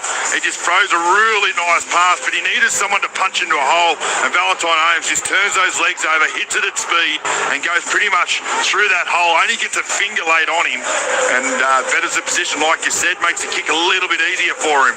But that is really nice football from the Dragons. Thought he was almost going to slip and go over the dead ball line as he was trying to improve the position, but Melbourne have had all the running in this second half. Kiana Takarangi and the Dragons have managed to wrestle it back to score the try. It was a beautiful try there by the Dragons. I think the ball playing of the Dragons team is just outstanding. They're carrying the ball all the way into the line. They're just making it really hard to defend for the Melbourne Storm players. So great points there by the Dragons. Valentine Holmes now with 9 tries in his 17th match against the Melbourne Storm. He is having a red-hot start to this 2026 season. And after Melbourne put Parramatta to the sword in round 1, the Dragons fell short in Golden Point to the Dogs in Vegas. They are making a big show of this, of trying to avoid 6 games winless, the Dragons, going back to the end of last season. Holmes is 20 in from the eastern touchline. Moves in and strikes this one and makes no mistake. So Valentine Holmes is now 2 from 4 to go with his 2 tries, and the Dragons lead again, 20 points to 18. 0467 920 222. Just talking about the police in Bathurst. Luca sent them. They're looking for those responsible for cutting MC out of the intro. Tomorrow, how about Tinger? What other town less than 800 people? Nathan Blacklock, Preston Campbell, Owen Craigie, Bevan French, maybe a few more. Very impressive. Yeah, absolutely. I don't want to get into a running battle about which T-town is the best. Loving the call. I hope the Dragons can get the win. Big Daddy in Coffs Harbour. And Louis Lanning at Rosedale has text. He's got his tip on the Sharks over the Panthers in the Luke Lewis Cup. We better get your tip. Yeah, it's going to be a tough one, but I'll tip Panthers because it's at Bathurst and it's their home game. I always tip, Sharks and Panthers, but if it's whatever home game is who I lean towards. All right, fair enough. That's probably a nice... It's the easiest way to do it. Diplomatic way. But when it goes to the grand final, I'll be sitting on the fence. Yeah, well, hopefully they will be in the grand final for your sake, Louis. You would love that. I don't reckon you'd be on the fence. I reckon you'd be hanging from the rafters. You'd be that excited. As the St.George Illawarra Dragons have got a really strong home crowd behind them now. That Eastern Hill bathed in late afternoon sunshine, full of red and white Vs, and they are willing their side on now with 27 minutes to go. They lead by 2 points, and they are working out of their own end. Stewart gets it through the hands to Flanagan, and on it goes now to Luciano Leilua, who takes the tackle. 31 in from the western touchline, and back on the field is Emre Gula for the Dragons. He takes the tackle 10 short of halfway, gets up and plays it for Cook, running to the right, then Atkinson, short ball for Jaden Sewer, flat but okay, and Sewer's 3 metres inside Melbourne territory. Final play for the Dragons. Atkinson kicks on halfway, a deeper one this time. Farlongo's on his heels, takes it well though, just inside his own 10-metre line, then crabs away from a few, has Warbrick in support. Oh, what about the fend from Warbrick, pushing Flanagan away like he was a fly up over the halfway line, loses the ball. Warbrick, great defending from Clint Gutherson to get the ball off Warbrick just when it looked like he was away. He was over the halfway line, and then Gutherson came across to effect the tackle and forced the ball free. St. George Illawarra with a scrum feed, 5 inside their own half. 20 points to 18. The Dragons lead, 26 to go. What about the work there from Sewer Farlongo? It was beautiful footwork to get that over to the right edge. It was a nice little tip on to Will Warbrick, and lucky he didn't challenge it because another loose carry as he was going to get up. He gets a boot touches his toe, but it's the tip of the ball, and that's where he knocked it on. Yeah, Craig Bellamy would be really disappointed with the way that Melbourne have just let a few things slip this afternoon. Their usual high standards. Warbrick, of course, heading back to the Warriors next season. I say back, heading back to New Zealand. And now St. George Illawarra starts spreading it left-hand side. Moses Sully plays it 30 away from the Melbourne Storm goal line. They're on the attack here, the Dragons. Hamish Stewart, 21 away from the Lions centre field. Gets up, plays it for Cook. Left-hand side, Flanagan, short ball, Leilua. And Leilua takes the tackle, held up, and then put to ground. It was, I think the Dragons fans wanted a cannonball, but I also think Joe Chan just went from up down to the bottom, and it just looked awkward. So they play the ball, they go right. Atkinson gets it away to Jaden Sewer. They're only 3 metres away from Melbourne's line here, the Dragons. On Saturday afternoon footy, it's NRL Saturday on ABC Sport. They play the ball. Cook at dummy half, Grubbers towards the in goal, and Lasati gets away across really well to gather in the in goal. It'll be a goal line dropout, but Lasati had to dive on it because Emre Gula was flying through. Melbourne Storm goal line dropout. St. George Illawarra 20 lead the Storm, 18, 24 minutes to go. Nice set there by the Dragons. Asked a few questions. They look sharp on the edges. Come up with a really nice kick out of dummy half there from Damien Cook. Gets a repeat set. So they're looking really good, the Dragons, at the moment. He goes a short line dropout. Yeah, Farlonga going left and short, and it's going to go out on the full, so the Dragons will get a change over 10 away from the goal line. We saw something similar in the first half, and once again, it's not going Melbourne's way, and that didn't go out by a few centimetres. That one cleared the touchline comfortably on that left-hand side of the Melbourne Storm. So the Dragons on play one through Hamish Stewart, 9 metres away from Melbourne's line, leading by 2. Cook dummy half, left-hand side, Ryan Couchman. Flanagan gets it away, and then Gutherson takes the tackle, 12 away from the goal line. He'll get up and play the ball for Cook to come open side right. Flanagan waiting for it, then Hamish Stewart straightening up. Takes the tackle, 10 away from Melbourne's line. Cook a few steps out of dummy half, goes left to nobody, so Gutherson has to turn around and fall on the ball. He keeps possession for the Dragons, but they lose momentum. Play 4, they're 15 away from the line. Right-hand side they go for Emre Gula. It is play 5 now.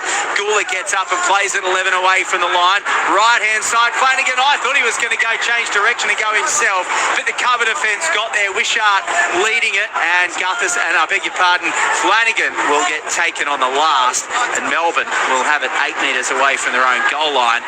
Warbrick takes it up over the 10-metre line, but at the moment, the Dragons are full of running at the moment. They are breathing fire in the Gong, and the Storm have to try to weather that. They get up and play the ball 21 away from their line. Wishart now in fairly familiar territory. Of course, his dad, a legend in these parts, Rod, playing 177 games for both the Steelers and the Dragons, and now here's Harry Grant up over the 40-metre line. He's 7 short of halfway. Wishart out of dummy half, right-hand side for Jerome Hughes, and Jerome Hughes is held up in the tackle 7 or 8 metres inside Dragons territory on the final play. St. George Illawarra 20, Melbourne 18. Munster goes to the skies. Gutherson lets it bounce in the in goal over the dead ball line. 20-metre restart, 22 minutes to go. Oh, just looking at Melbourne, they look tired. They look like discombobulated and very un-Melbourne-like at the moment. Even the kicking setups, they're just not setting up right. Their players are missing their assignments. They're not pushing up with Jerome Hughes or Cam Munster. So they're definitely a little bit rattled at the moment, the Melbourne Storm. And the St. George Illawarra Dragons are looking to make them pay. Tui Pilotu, 10 short of halfway, 20 in from the western touchline. Cook at dummy half, right-hand side, Stuart Atkinson. Good hands quickly from Gutherson, but he got hit as he tried to pass, and he couldn't find the chest of the winger on the far side, Setu 2, so he loses the ball. Melbourne pick it up. Gutherson's still on the deck. There might be an HIA here for Clint Gutherson, because it looked like he got a bit of whiplash as he got hit when he was trying to pass that ball. A little bit of a delay in play here with St. George Illawarra leading Melbourne 20 points to 18, 21 to go, touchline Kiana Takarangi. Yeah, boys, just an update on the crowd number for tonight. There's 11,511 out here, and they're all very happy at the moment with the Dragons in the lead. Thank you, Kiana. Kiana, 0467027222. Louis, you're a businessman. Does the ABC sell tea towels bearing the smiling face of members of the commentary team? Could make a good fundraiser. You'd be in that. You like any kind of fundraiser, don't you? Yeah, but I don't know if they want my smiling face. I thought you were going to say someone else. A few of the others. Definitely Maury. I reckon Maury would look good on a tea towel. Matty Elliott, definitely. Yeah? You'd have to have his fingers on there somewhere. MC's got the big smile. He's already got his own badges, you know. But when people are scrubbing the dishes, it'd sound like, if it squeaks, it just sounds like he's giggling anyway.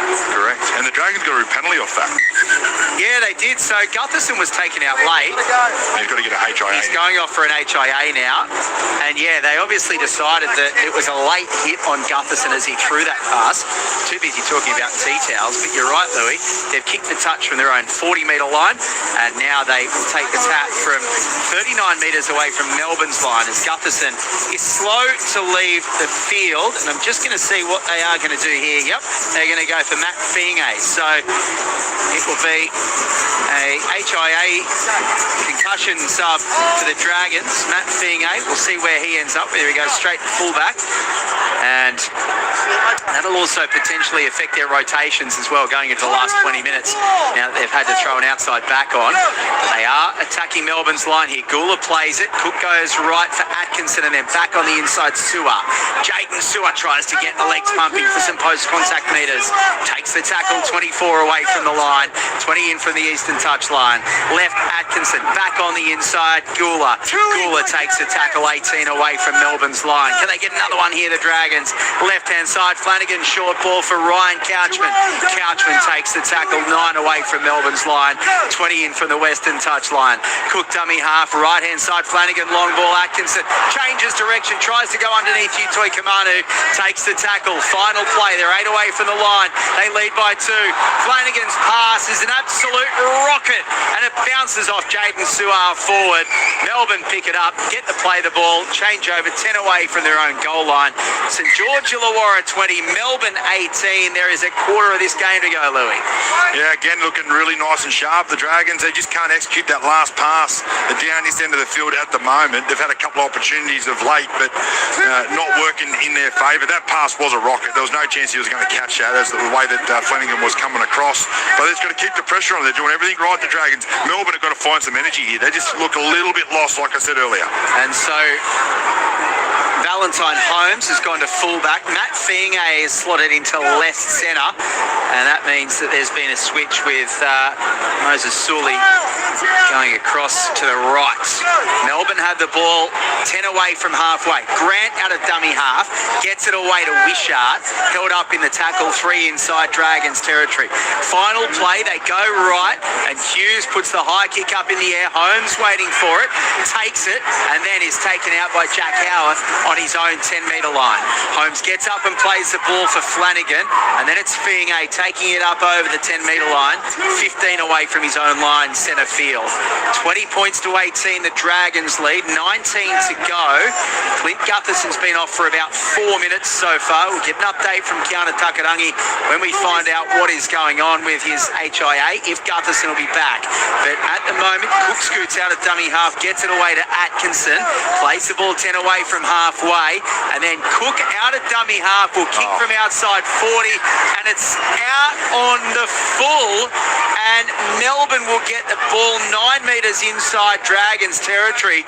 Cook apologises, and it would have been, almost a 40-20 if he was a metre deeper and it didn't go out on the Other than that, it was all right, Louis. Melbourne get the ball back 10 inside Dragons territory. Yeah, well, they've got to defend well here. You don't want to kick it out in the full coming out of your own end when you've done such a good job and then all of a sudden give up some points. That could really sort of bust your confidence and your energy levels. So big defensive set. 18 to go. Melbourne trailing by 2. 20 away from the Dragons line. Grant at dummy half. Left-hand side, Hughes, Munster, and now Lasati takes the tackle. 15 away from the Dragons line. Gets up and plays the ball for Grant. Back open side right. Tuikama Kamitha back on the field for the Storm. Adjacent to the left-hand upright. 9 away from the line. They come right. Munster. Utoi Kamanu goes without it. It bounces for Howarth kindly. Gets it away to Joey Chan, and Chan Chan goes back towards the posts. 22 in from the western touchline, 7 away from the line. Final play, Storm down by 2. Grant changes direction, right-hand side. Fa'alongo gets away from his man and scores. That's a terrible miss from Fiinga, and it allows Fa'alongo to go over and score and put his side ahead. 22 points to 20 with a kick to come and 17 and a half to go. He's a freak, Sua Fa'alongo. Seriously, I love the way that this guy can attack. His footwork is probably the best I've seen in rugby league. It is amazing. He picks this ball up.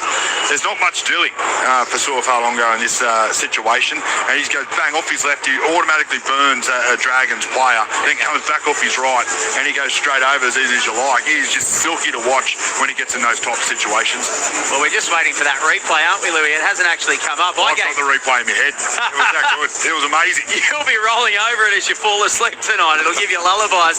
I gave Matt Fiinga a bit of a dud run there, maybe, because you're saying it was Fa'alongo that just burned him. Well, he's a very hard man to tackle, but that footwork, I don't think I've ever seen anything like it. The speed that he did that then was just phenomenal. And the way that he just summed up that situation, and that right foot is lethal. He's very good on his feet. Awesome to watch with the ball in his hand. Touchline, Kiana Takarangi. Boys, it's a centre's nightmare to come up against someone like Sua Fa'alongo. I feel really bad for Matt Fiinga. He tried to get up quickly and not give him any time or space, but Sua Longo's footwork is just too good. That was just outstanding. Yeah, it was brilliant. I still get the feeling that Fiinga probably came out of the line a little too quickly. Maybe that's just me trying to give him the benefit. Save a bit of face. Mini is 4 metres in from the western touchline. About to strike this one, and it's going. It looks good. It straightens up. It's a goal. So Nick Meaney is 4 from 5 tonight, and the Melbourne Storm lead 24 points to 20 in what has been a real seesawing affair. 16 minutes to go. 0467 920 222. What happened to the Raiders? And go the Sharkies. Yeah, it was incredible last night in the wet in Auckland, wasn't it? Great performance by the Warriors. Discombobulated. Outstanding, Louis. You've come a long way, says Mitch. And they tried doing Louis merch, but only king-size sheets fitted those massive legs, says Ty. Don't listen to Maury. He painted this picture. They've got heavy legs. He is massive, to be fair. This box is luckily bigger than Brookvale, so I've got a little group to move here, but usually Louis is the imposing figure in the box. 0467 920 222. NRL Saturday on ABC Sport. Kiana Takarangi, Luke Lewis and Glenn Lord. A great to have your company with Melbourne leading 24 points to 20. 15 minutes to go before we head to Bathurst for the Panthers and the Sharks. Melbourne coming away from their own end here through Utoi Kamanu. 31 away in centre field. Grant the one-handed pick up and scooting out a dummy half. He was looking for support of Fa'alongo, but he threw the pass. Didn't really wait for the player to be there. And once again, a pretty poor turnover from the Melbourne Storm. Picked up by Luciano Leilua, who came out of the tackle a little sore. And then the Dragons go left-hand side and have it 37 away from Melbourne's line through Fiinga. Now they come open side right. Ryan Couchman goes on a straightening run. Has the ball stripped one-on-one. And Joe Chan's away. Can Joe Chan run 70 and score? Valentine Holmes says not on my watch and drags Chan down 21 away from the line. Oh, Joey Chan was quickly running out of legs there, wasn't he? That was almost spectacular from the outside of the edge back rower. They spin it left-hand side now. Oh, Fa'alongo will go straight through and score. That is really ordinary defending. Louis will say that it was a wonderful step again by Fa'alongo, but I reckon Moses Sully has just dropped off there. The Dragons getting tired in defence, and back-to-back tries for the fullback Sua Fa'alongo means Melbourne lead 28 points 20 with a kick to come and 14 to go. Yeah, good work by the Melbourne Storm. Great communication tackle. You had Tyron Wishart let go of the tackle, then it becomes a one-on-one. Beautiful one-on-one there from Chan. I thought he was going to go the length, but then he gets up with calf cramps, and it's just a quick little shift over that left edge, and you're right. The Dragons just switch off for a bit. Around this guy, Sua Fa'alongo, he gets the ball, you have to be on your toes. You can't give him a split second. He'll take the hole, he'll burn your inside and your outside shoulder, and he made Sua pay there. That is a really good try there from the Melbourne Storm. I'm going to say it, in a couple of years, this guy is going to be an absolute superstar. He's already a superstar, but he's going to be a freak. He didn't need to step there, did he? Because the gap widened for him to run straight through. Dragons looking a bit tight here, Kiana Takarangi touchline. Yeah, they are, and I think the reshuffle with losing Gutherson hasn't helped them. You know, there's new centres in different positions, and you can just see a little bit of disconnect there, but you can't take any credit away from Suafa'alogo. He's, like you said, Louis, he's a star of the future. He's outstanding. 4 in his first 2 games to start the season. Back-to-back doubles now for Suafa'alogo. Scored 4 in his 7 games last year on the wing for the Storm. And the replacement for Ryan Pappenhausen is proving that he is more than up to the task. Nick Meaney, 4 metres in from the eastern touchline. Dragons fans trying to put him off. He sent this one out to the right. It's got some curl on it, but not enough. Nick Meaney now 4 from 6. It remains 28 points to 20 with 13 minutes to go around the grounds in the Queensland Cup. First half, Northern Pride lead the Seagulls 14-0, and the Crusaders have beaten the Highlanders 29-18 in Super Rugby. In the AFL full-time, Geelong has defeated Fremantle 110-100. Fourth quarter, South East Melbourne have come back to lead Adelaide 86-79 and potentially level that NBL semi-final series at 1-1. And in the A-League men, Auckland leading Newcastle 2-1 in the top of the table clash. No score second half in the A-League women between Melbourne Victory and Western Sydney as the kickoff almost found touch in the northwestern corner, but the Melbourne Storm were able to return it through Warbrick up over the 10-metre line. And then at the next play, Jack Howarth takes it up to the 20-metre line for the Melbourne Storm. So just under 13 to go. Melbourne leading 28 points to 20. The Dragons have been in this one for long periods. They scored the first try of the second half. We thought maybe an upset was brewing. Now do we see the Melbourne juggernaut take over at the business end of this one. Wishart plays the ball 10 away from halfway. Utoi Kamanu's strong run makes 15, 16 metres, and he's brought to ground 5 inside Dragons territory on the last. Gets up and plays it for Grant out of dummy half. Hughes kicks deep. Valentine Holmes is at fullback, waiting for it, takes it a metre inside the goal line, and then he sends Setu 2 back on his way to take the tackle 11 metres away from his own goal line. And the Dragons will have to dig deep here if they are to get anything out of this one. 8 points down, 11 and a half to go against a Melbourne Storm team that knows how to get the job done. Jaden Sewer tries the flick pass, but he only manages to throw it straight to Cameron Munster. Melbourne start this set 19 away from the Dragons line. Can they really start putting this game to bed here? Wishart's 10 away from the line, make it 9. Centre field gets up and plays it after the tackle of Cook. Grant's at dummy half, left for Hughes. Utoi Kamanu goes on a storming run to within 3 of the line. Put on his back, Josh Kerr heavily involved. Grant waiting for it at dummy half. Left-hand side cuts out Kamikamitha. Munster gets it away, and Lasati's only a metre away from the line. Scrambling defence there, Moses Sully. Right-hand side, Munster again. Stops, changes direction, goes himself, but he can't find a way through. 3 away from the line. Final play. He's adjacent to the left-hand upright as Munster gets to play the ball, leading by 8. Grant dummy half. Hughes will go himself. Jerome Hughes steps, scores. Great try from Jerome Hughes. Really nice footwork close to the line by the Melbourne Storm halfback. And you'd have to say, with 10 and a half to go, and now a 12-point lead and a kick to come, Melbourne may have just about wrapped this one up. It's 32 points to 20. Yeah, that was just last play, slow play the ball, a set defensive line, and Jerome Hughes, I thought he was actually going to put in a kick or maybe give Suafa'alogo just one more opportunity to see what he could do. But then when he looks up, he didn't need to. He just comes straight off his right and then goes towards the line, gets his head down, burrows down nice and low, and gets it right on the try line and scores another try. And I'm with you, I think he seals it with that play. 32-20, kick to come. Be tough for the Dragons now. I tell you what, he shows silky footwork, but then plenty of strength close to the line. Kiana Takarangi, he takes 3 players with him and scores next to the posts. Yeah, and you did. You still had a lot of work to do there, Jerome Hughes, but I think he thought, I'm sick of seeing Sewer do it. I'm going to just show you guys that I can do it myself, and he comes away with a brilliant try there for the Storm. Well, they really really are starting to show how good of a side they are. 3 tries in really quick succession, all in the last 7 minutes. Breaking Dragons' hearts. Nick Meany, 25 in from the western touchline. Just about throw this one over. He does. Nick Meany is 5 from 7 for the afternoon. 34 points to 20. The gear steward at Kalinga says that it sounds like the Dragons have run out of puff and the Storm rain tries. Thank you, gear steward. Go the Dragons. Barrett in Cape Palmerston.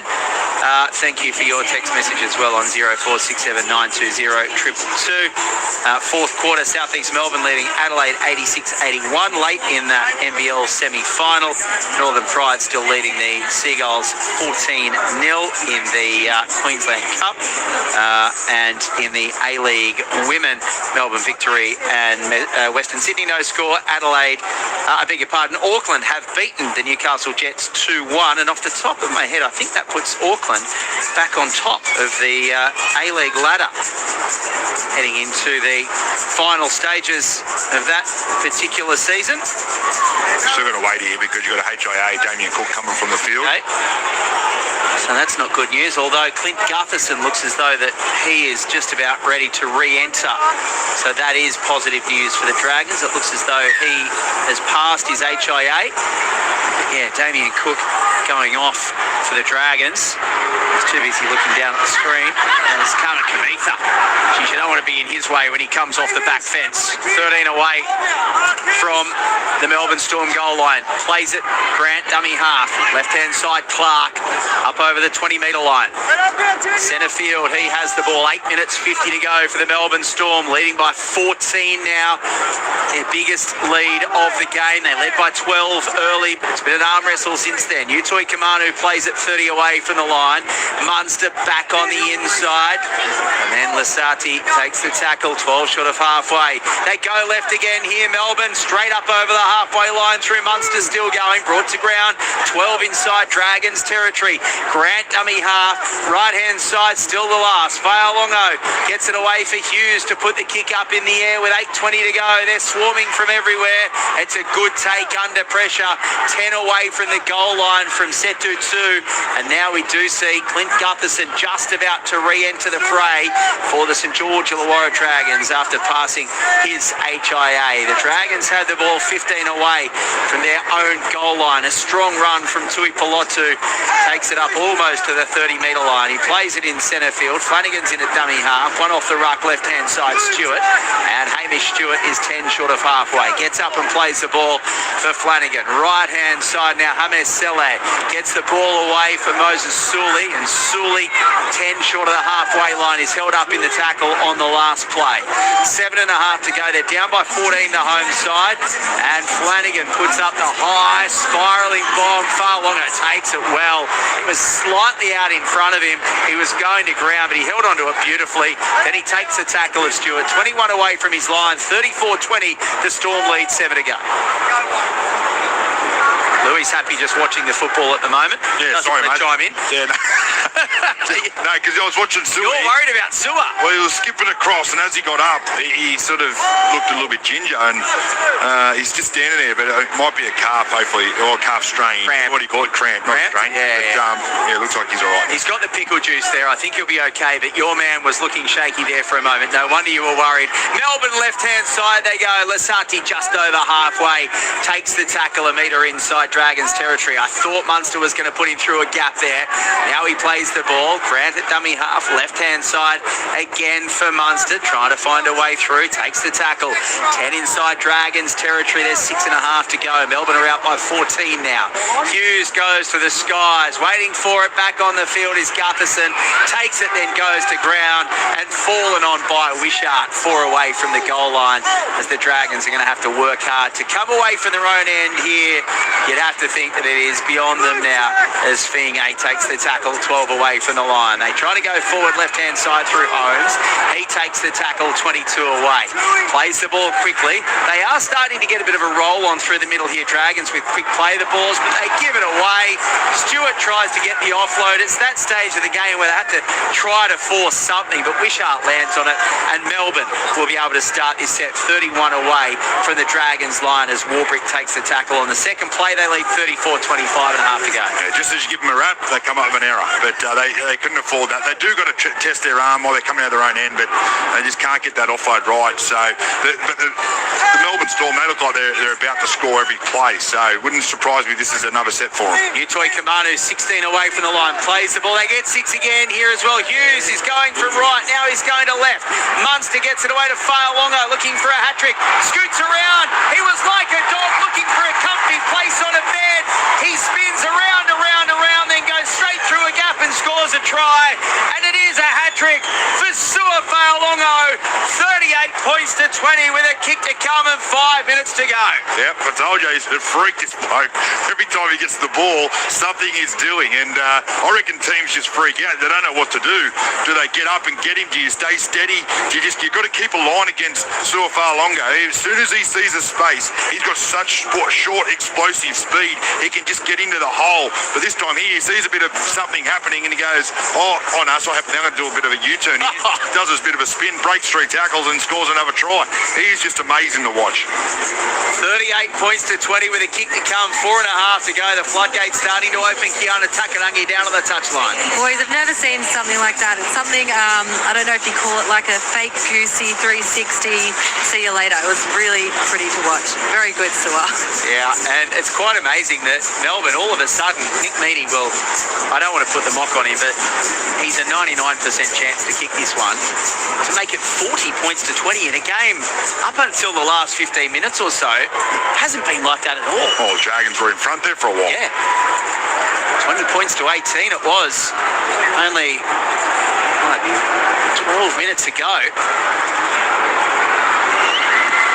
Meaney adds the extras, and it is 40 points to 20 with 3 minutes 40 to go around the grounds.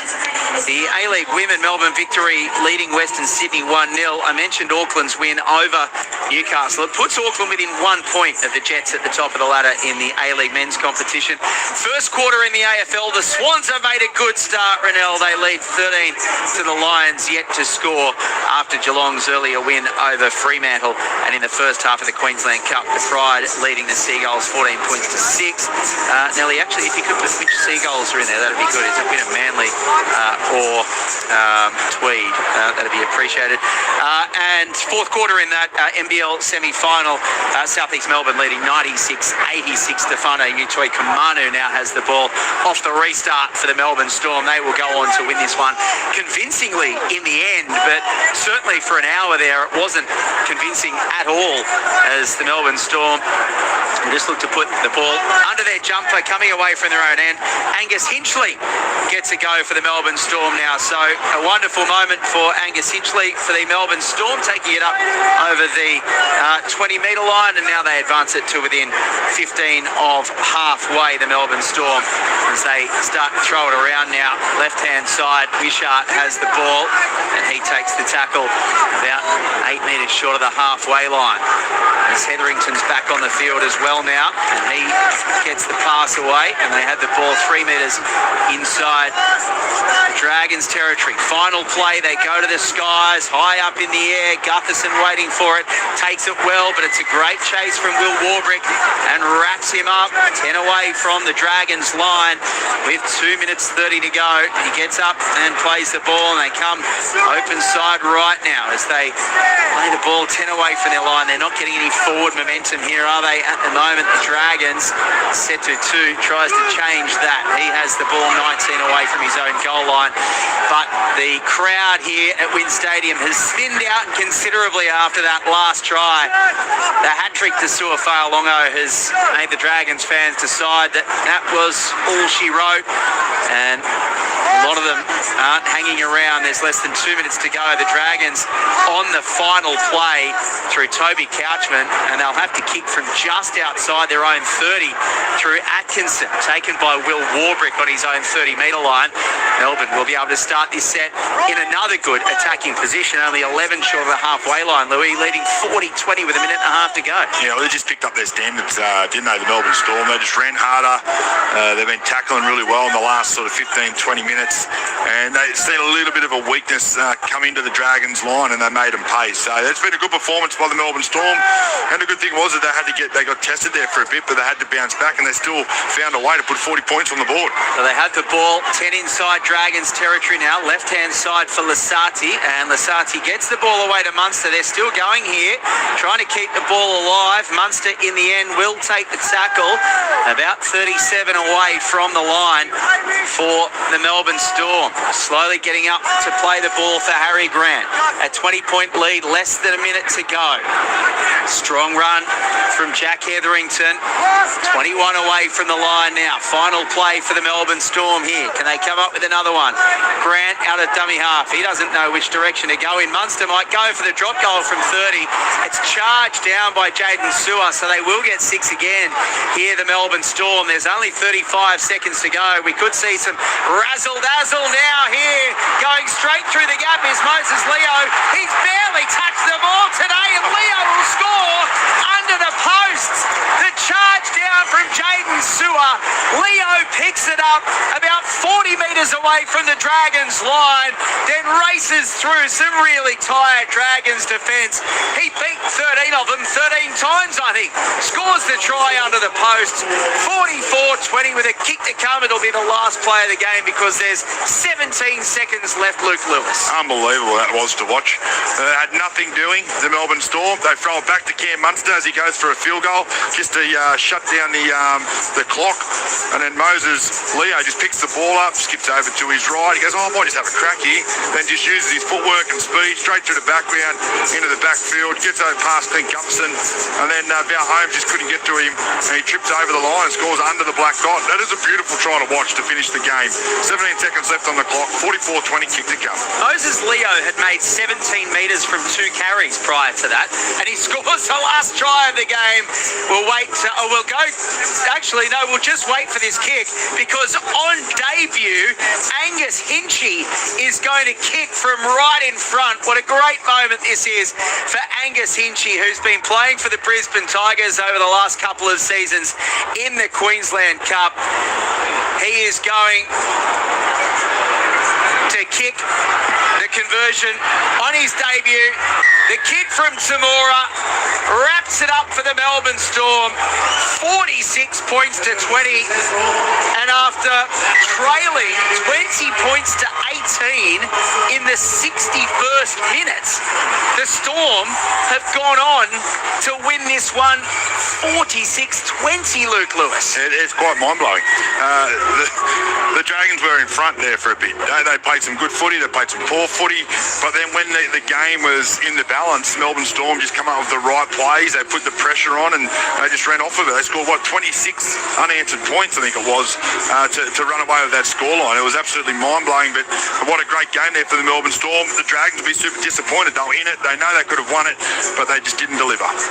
We have got about 6 minutes, so Kiana Takarangi will get some reaction for us. And that was a blitzkrieg in the second half by the Melbourne Storm. And you mentioned, obviously, players like Suafa'alongo who were just so electric going forward in that second half. But what happened to the St.George Illawarra Dragons at the back end of that game, Luke Lewis? Because those 2 tries that were scored really quickly together, the Dragons looked like they just completely dropped off in defence. Well, it's funny. I felt like they had the game in the bag when they were leading, and they slowly just went away what was working from them, running hard, fighting for play the balls on the ground and asking a few questions. They just went back into the simple things. Let's get down to Kiana for some immediate reaction. Hey boys, I'm here with Jerome Hughes. Jerome, What a win for you guys. We're definitely tested there at times, though. But how did it feel to come away with that win against the home side? Yeah, it was good, thanks. It was a bit of an arm wrestle in that first half, and we probably didn't handle it very well. But I thought we made a few adjustments in the second half with our discipline, and we were able to come out on top. Sorry about that. Let's just talk about Suafa'alonga for a little bit. I think he was unreal for you boys. He created something out of nothing over here. One-on-one, try to kind of change momentum for you guys, get it back in your favour. What's he like to play beside? Oh, he's awesome.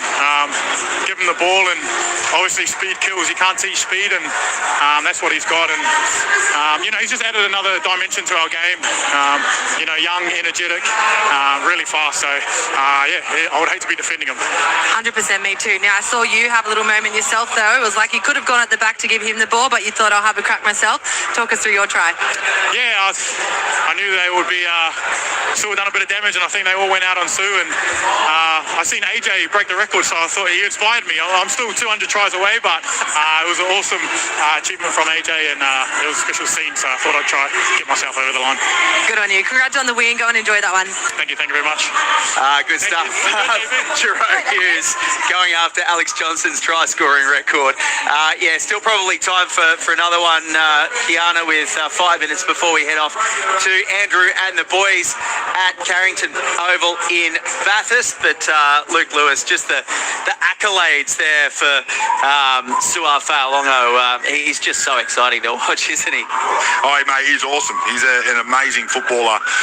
To watch him run around and what he does on a footy field just absolutely blows my mind. And I think he's going to be a superstar. He's only young. He's 22 years old, and he's got so much still to learn. But watching him when he's got ball in hand and a little bit of open space and just a tiny little bit of space in front of him, good luck. I lost Kiana for a second there. Yeah, she's just, I think she's waiting for the TVs, and I think Valentine Holmes might be having a chat to Harry Grant there as well. The boys catching up, the Queensland teammates, and just a knock on the glass to the box next door from you, Louis, to a smiling Craig Bellamy there. He was all smiles. I think he was more happy to see you than he was to see the 2 points. Yeah, he's a good man, Craig Bellamy. I've got so much time for him, and he's one of the most humble human beings I've ever had anything to do with. So it's good to see him smiling. I think he would have been a little bit stressed there for a while, but to see what his team just done at the end, why wouldn't you be happy? All right, let's get back down to Kiana. Yeah, boys, I'm joined by Valentine Holmes. Val, a real tough loss for you guys out there. What do you think I went wrong?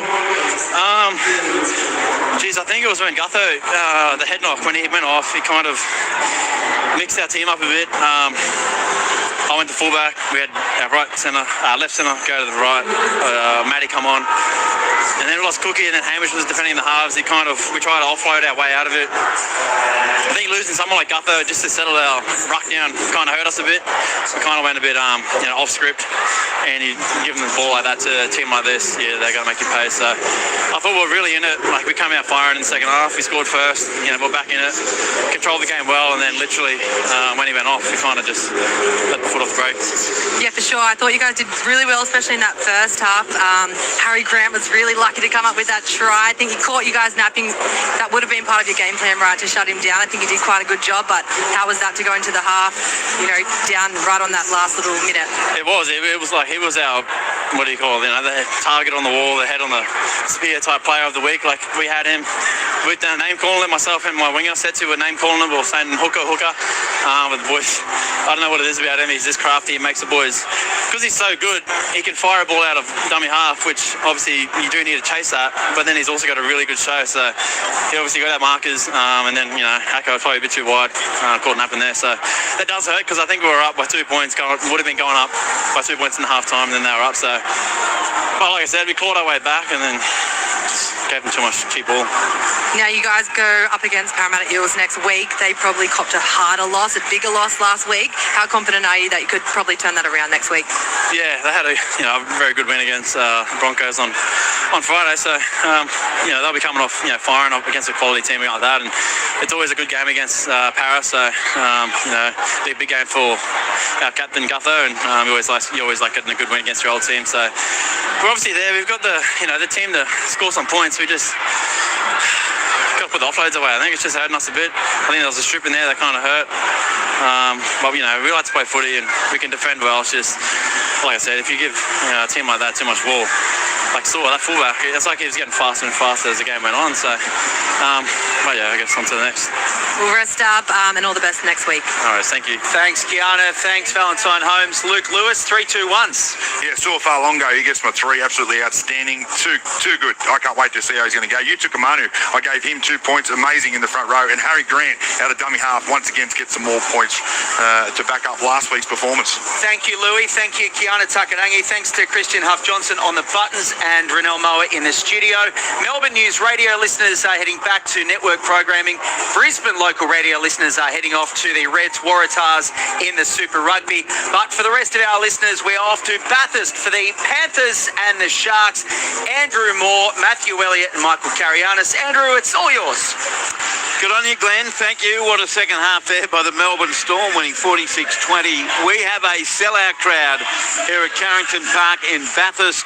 The home game of the Penrith Panthers. They've developed such a wonderful relationship with the community here in Group 10 territory, and they're off to a winning start in 2026 with a comfortable 26-0 win over Brisbane last week, while the Cronulla-Sutherland side scored 34 points and 6 tries in the first half on their way to a routing of the Gold Coast at Shark Park last Saturday. There are no changes to either 19-man squads, and the referee for this game will be Ashley Klein with Chris Butler in the bunker. To my right here in the back of the grandstand at Carrington Park is Matthew Elliott. Matthew, good evening to you. Great atmosphere building here as always.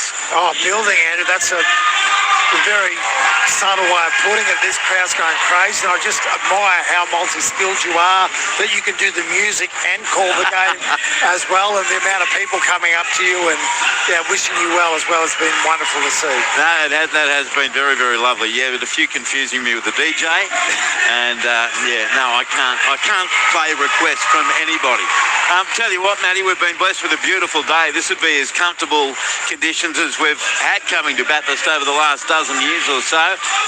Peaked at about 25, 26 degrees and still very pleasant now. Yeah, absolutely. Perfect conditions for footy, Andrew. Still, there's no wind around at all, no dew, so this is going to be two high-quality teams in high-quality conditions. So let's buckle ourselves in for what's going to be an amazing game of footy.